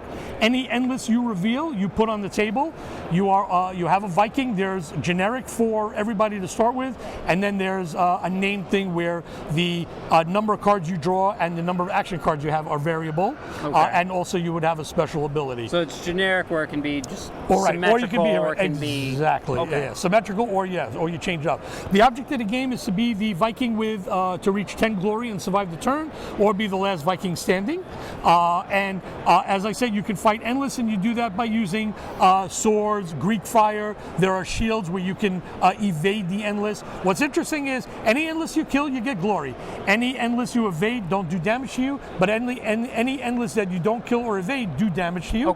And they also remain on the board and go to the next player. And any endless they draw gets added to that pile. So the endless can keep growing if you don't take care of them. So though it's not cooperative, there is that cooperative nature of trying to deal with the growing threat of the endless. Exactly, because it could come around to you, and then, oh my God, you're facing so many different ones. There's also runes in the game, which can give you health and glory. The other thing is you can also fight other Vikings. So you can announce an attack using swords or Greek fire, and you can fight each other after you take care of the endless. If you want, you can fight another Viking for either glory or health. So it's a way to get maybe something back. If you have some cards you can use, it's a way to get pump up your glory and or restore some health for you, or reduce someone else's health. So how does a turn work in this game? So a turn works is you're going to draw, in the generic side, you draw 3 cards from the pass. So we have like a pass deck here. So I would go, 1, 2, 3. I would drop any endless I have and keep other things. I also have a hand of action cards, and usually, and again in the generic, it's 3. So these are the cards that I have. So let's say I got these 2 endless. So I can use a sword to defeat 1 endless. And I would get a glory. I can use Greek fire to defeat 2 endless, but Greek fire, since it explodes, it also does 1 damage to me. But I can kill 2, get 2 glory, take a damage. I can play this card, and this on me or anybody else, I can increase the number of cards or draw in the pass by +1, or decrease it by -1. It's a dual purpose. So exactly. So you can do either one. Absolutely. This one is steal. This is a card that allows me to steal an action card from one opponent. Or if I'm still in the pass thing, I can actually take a card from here. But I have to watch out. If it's an endless, it goes here. If not, and that's just some of the cards. There's shields, there's an evade, and then there's also a hide card. A hide card is basically a null turn. You just play the hide card. You can't do anything else. You can't replenish your cards. You can't fight anybody, nothing. But you can determine the direction of the endless. So I could actually change the direction, say, oh, it's going this way, but you're winning. You know what? I'm going to hide. Now the endless are going after you. So yeah, that's so it's the a little Viking. take that, a little semi co-op, absolutely, just kind of all out. I really like this. Looks like this artwork's a little comic book-ish in a way. Yeah, it does have a little feel of that 4-color art kind of thing. Yep. And this is available. This now, is available. Correct? Yep. Also $25, $24.99. Perfect. And you still have other things to show us. Yep. I'll just do one more quick, and then that one, right? So we'll do. All right. So we have, I won't open it, but basically it's Curio, the Lost Temple. All right. It is a puzzle-solving game, so not an escape room game, but a puzzle-solving game that's replayable because there are so many modules. So you have lots of clues. There are like 4 modules in the game, and there are several 50-card decks, so you can play with the different cards. Plus, with the, and it's like a sort of team where I'm shouting out answers to a player there while you're giving me some things on mine, while someone else is giving to that. So there's just a lot of craziness. It's kind of real-time. Yeah, real time. Yep, there's we don't have an app yet, but there's a timer module where there's a sand timer where like 2 players have to touch this button, so to speak, to reflip the sand timer, because the game can end if the sand timer runs out. Then you're over. And then you score points based on how quickly you solve all the puzzles that you were playing for that round. There's a time chart that gives you the score based on what module, I think, and how long it took you to do that. So how many different modules are included? I believe there are 4 modules. There's the shaped modules. There's one where you use the wheel. There's one where you use this board over here. So yeah, it's all different kinds of cards. And there's like, I think 200 cards. Okay. Yeah, it's just the fact that it's a puzzle game that's replayable, so it's not one and done, it's a constant use thing. So that's Curio, the Lost Temple. And the playtime on this? I think it's 5 minutes, 5-10 minutes, I think, per And player module. count? Goes to 4, I believe. And it's available, it's it's like 3 to 10 minutes. Oh, sorry, it's 2 to 5 players. right. Yep, and it's $35. And this is available And this is now. available now, actually premiering at the show here as well. Release here. And then you have one last one to show us, which we have Seal set up Team. over Yes. I'll move over a little bit. I will. So this I like to call a modern dungeon crawl. Okay. You are it's a modern military unit. We call it SEAL Team Flicks. You are playing SEAL Team. It's a cooperative game. It's 1 to 4 players, and you can play up to 4 SEALs. You have a mission objective. You can play just the straight missions, or there's 17 branching missions in the campaign. Based on success and failure, it branches into the various things. Could keep, okay, so exactly. It's got a campaign thing exactly. going, It has a campaign thing. The main story is you are going after a bunch of eco-terrorists. And you're trying to, infiltrate, get the photo evidence, rescue hostages. There are 6 boards in the game. This is just one of them. Right, yes, we and you got a whole bunch. A whole bunch more boards. Yeah, there's a bank vault, a hotel, a subway station, airplane on a tarmac. So all kinds of crazy stuff there. These walls are constructed. You put them on, and usually it's just a one-time construction to put these walls on, and then you can store them in the box. If you notice, the SEAL also has modern weaponry. They do come in. Everyone has the Colt 1911, but they all have different weapons as well. We have like combat shotguns. We have sniper rifles. We have battle rifles, machine guns, and so on and so forth. In this game also, so it's called Flicks because there is a dexterity element. The dexterity element comes in 2 forms. One, when you're shooting. So for example, Marky over here is going to use the Bellini M104, so it's a combat shotgun, and it looks like there's a stack of, looks like 2 bullets or 3, I can't tell from here, but so in this case, when you want to shoot, you can have all 3 here and just shoot. Wow, so you're not rolling. Right, you don't roll, you're actually flicking the at bullets. So, and that way I took the patrol, so he'd get knocked off the board, but he can come back later, he gets put in the tango pool. Okay.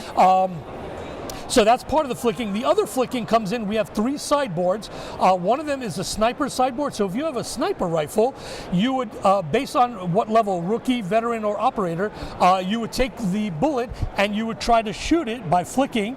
And what you want to do is, depending on the level, either touch the red dot or completely cover the red dot and or touch the red dot but not touch like the blue or yellow dot. So you want the headshot, basically. I'm going to refer to this as a shuffleboard mechanism. It's a shuffleboard mechanic, yes.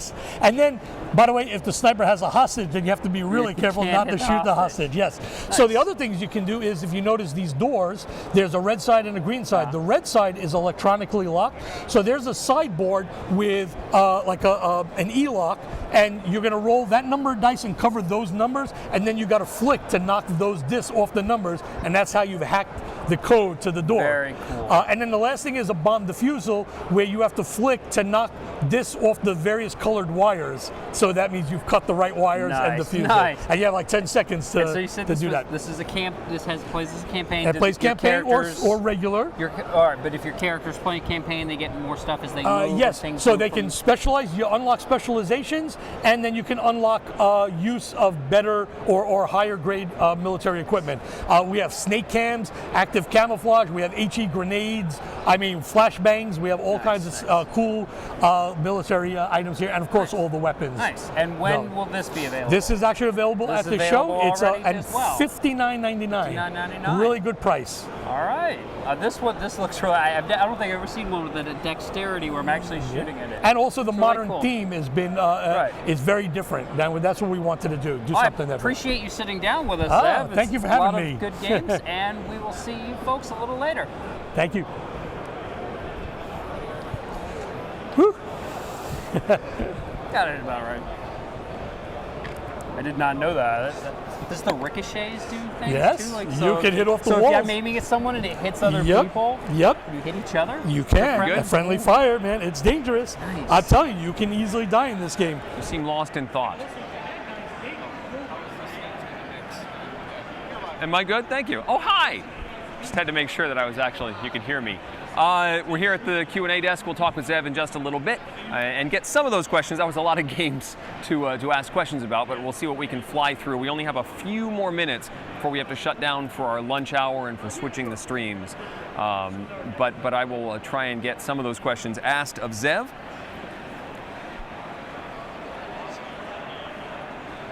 Yeah. A lot of questions about flicking a beach ball onto a seal's nose. That's a different kind of seal, I think. Okay, anyway, that's...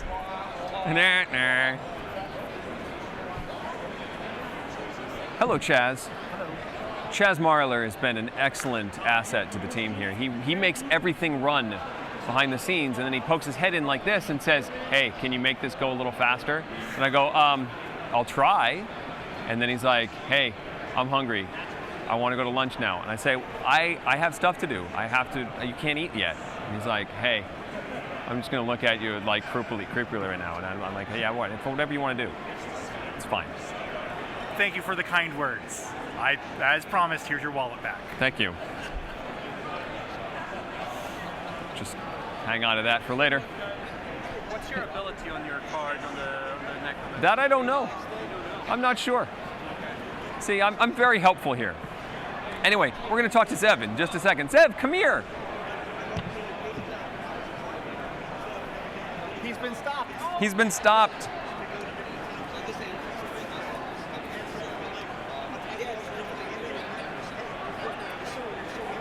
Zev's on his way. Oh, thank you. Thank you for the update.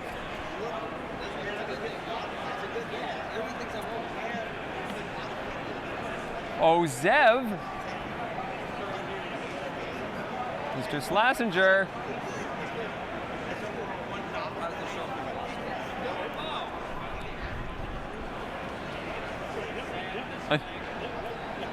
Zev, come here, please. Oh, I'm sitting here now? Oh, yes. Oh, I didn't know that. We just have a couple of internet questions for you. Sure thing. Here, hold this. All right. So real quick, because you had a lot of games to show. I did.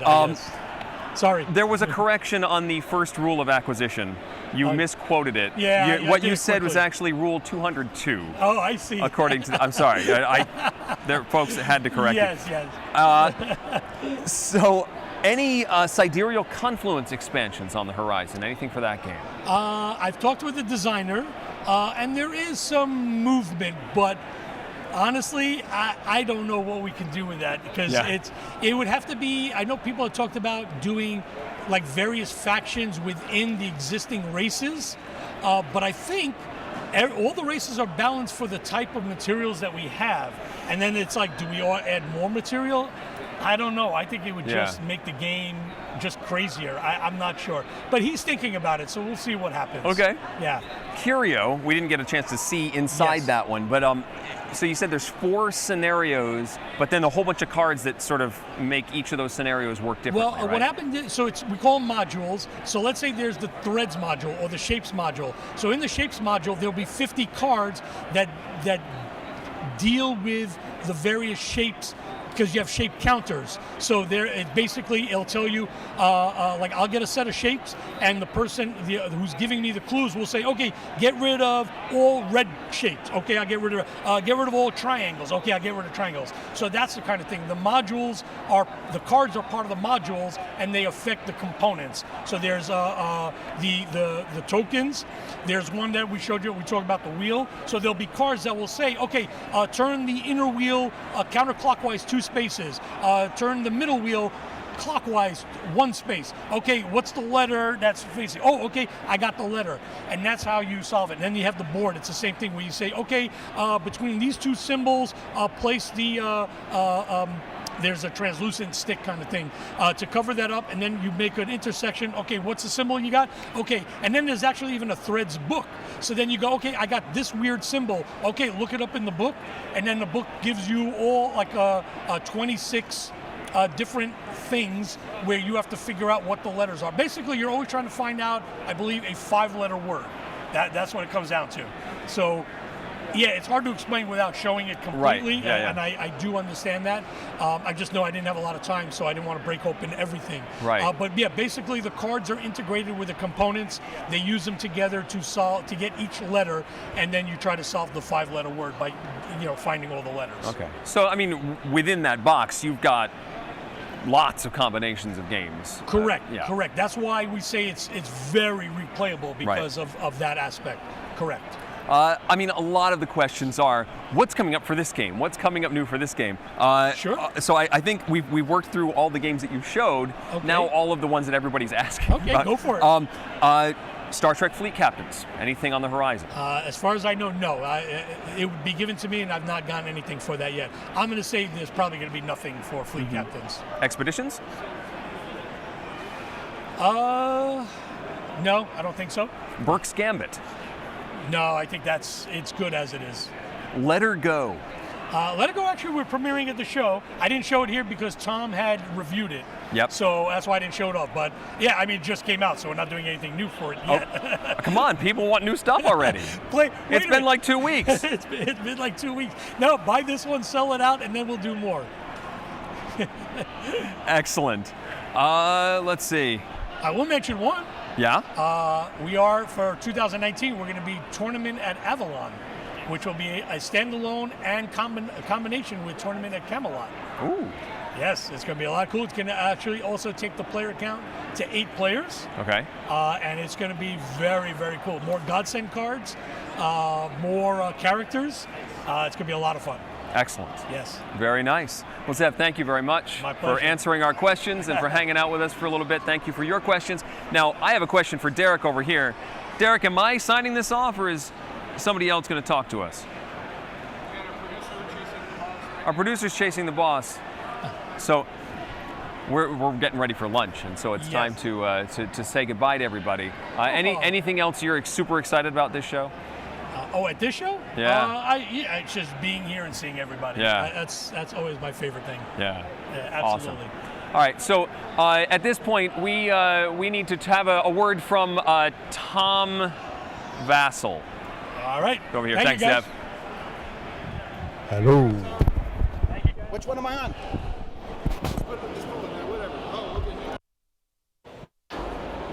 Hey everybody, thanks so much for watching our live stream that I have not been on all afternoon, or morning, it's almost afternoon. We're going to shut down for an hour or so, let everyone go to lunch. We will be back later on. The fair has been going fantastic. Plan B booth has been mobbed. Everyone's getting Reef, Coimbra, and the new Century Eastern Wonders. The Critical Mass game showed up, so that's good, and we've been having a good time here. We'll see you guys in an hour. Thanks so much for watching. Come back and watch the live coverage later on.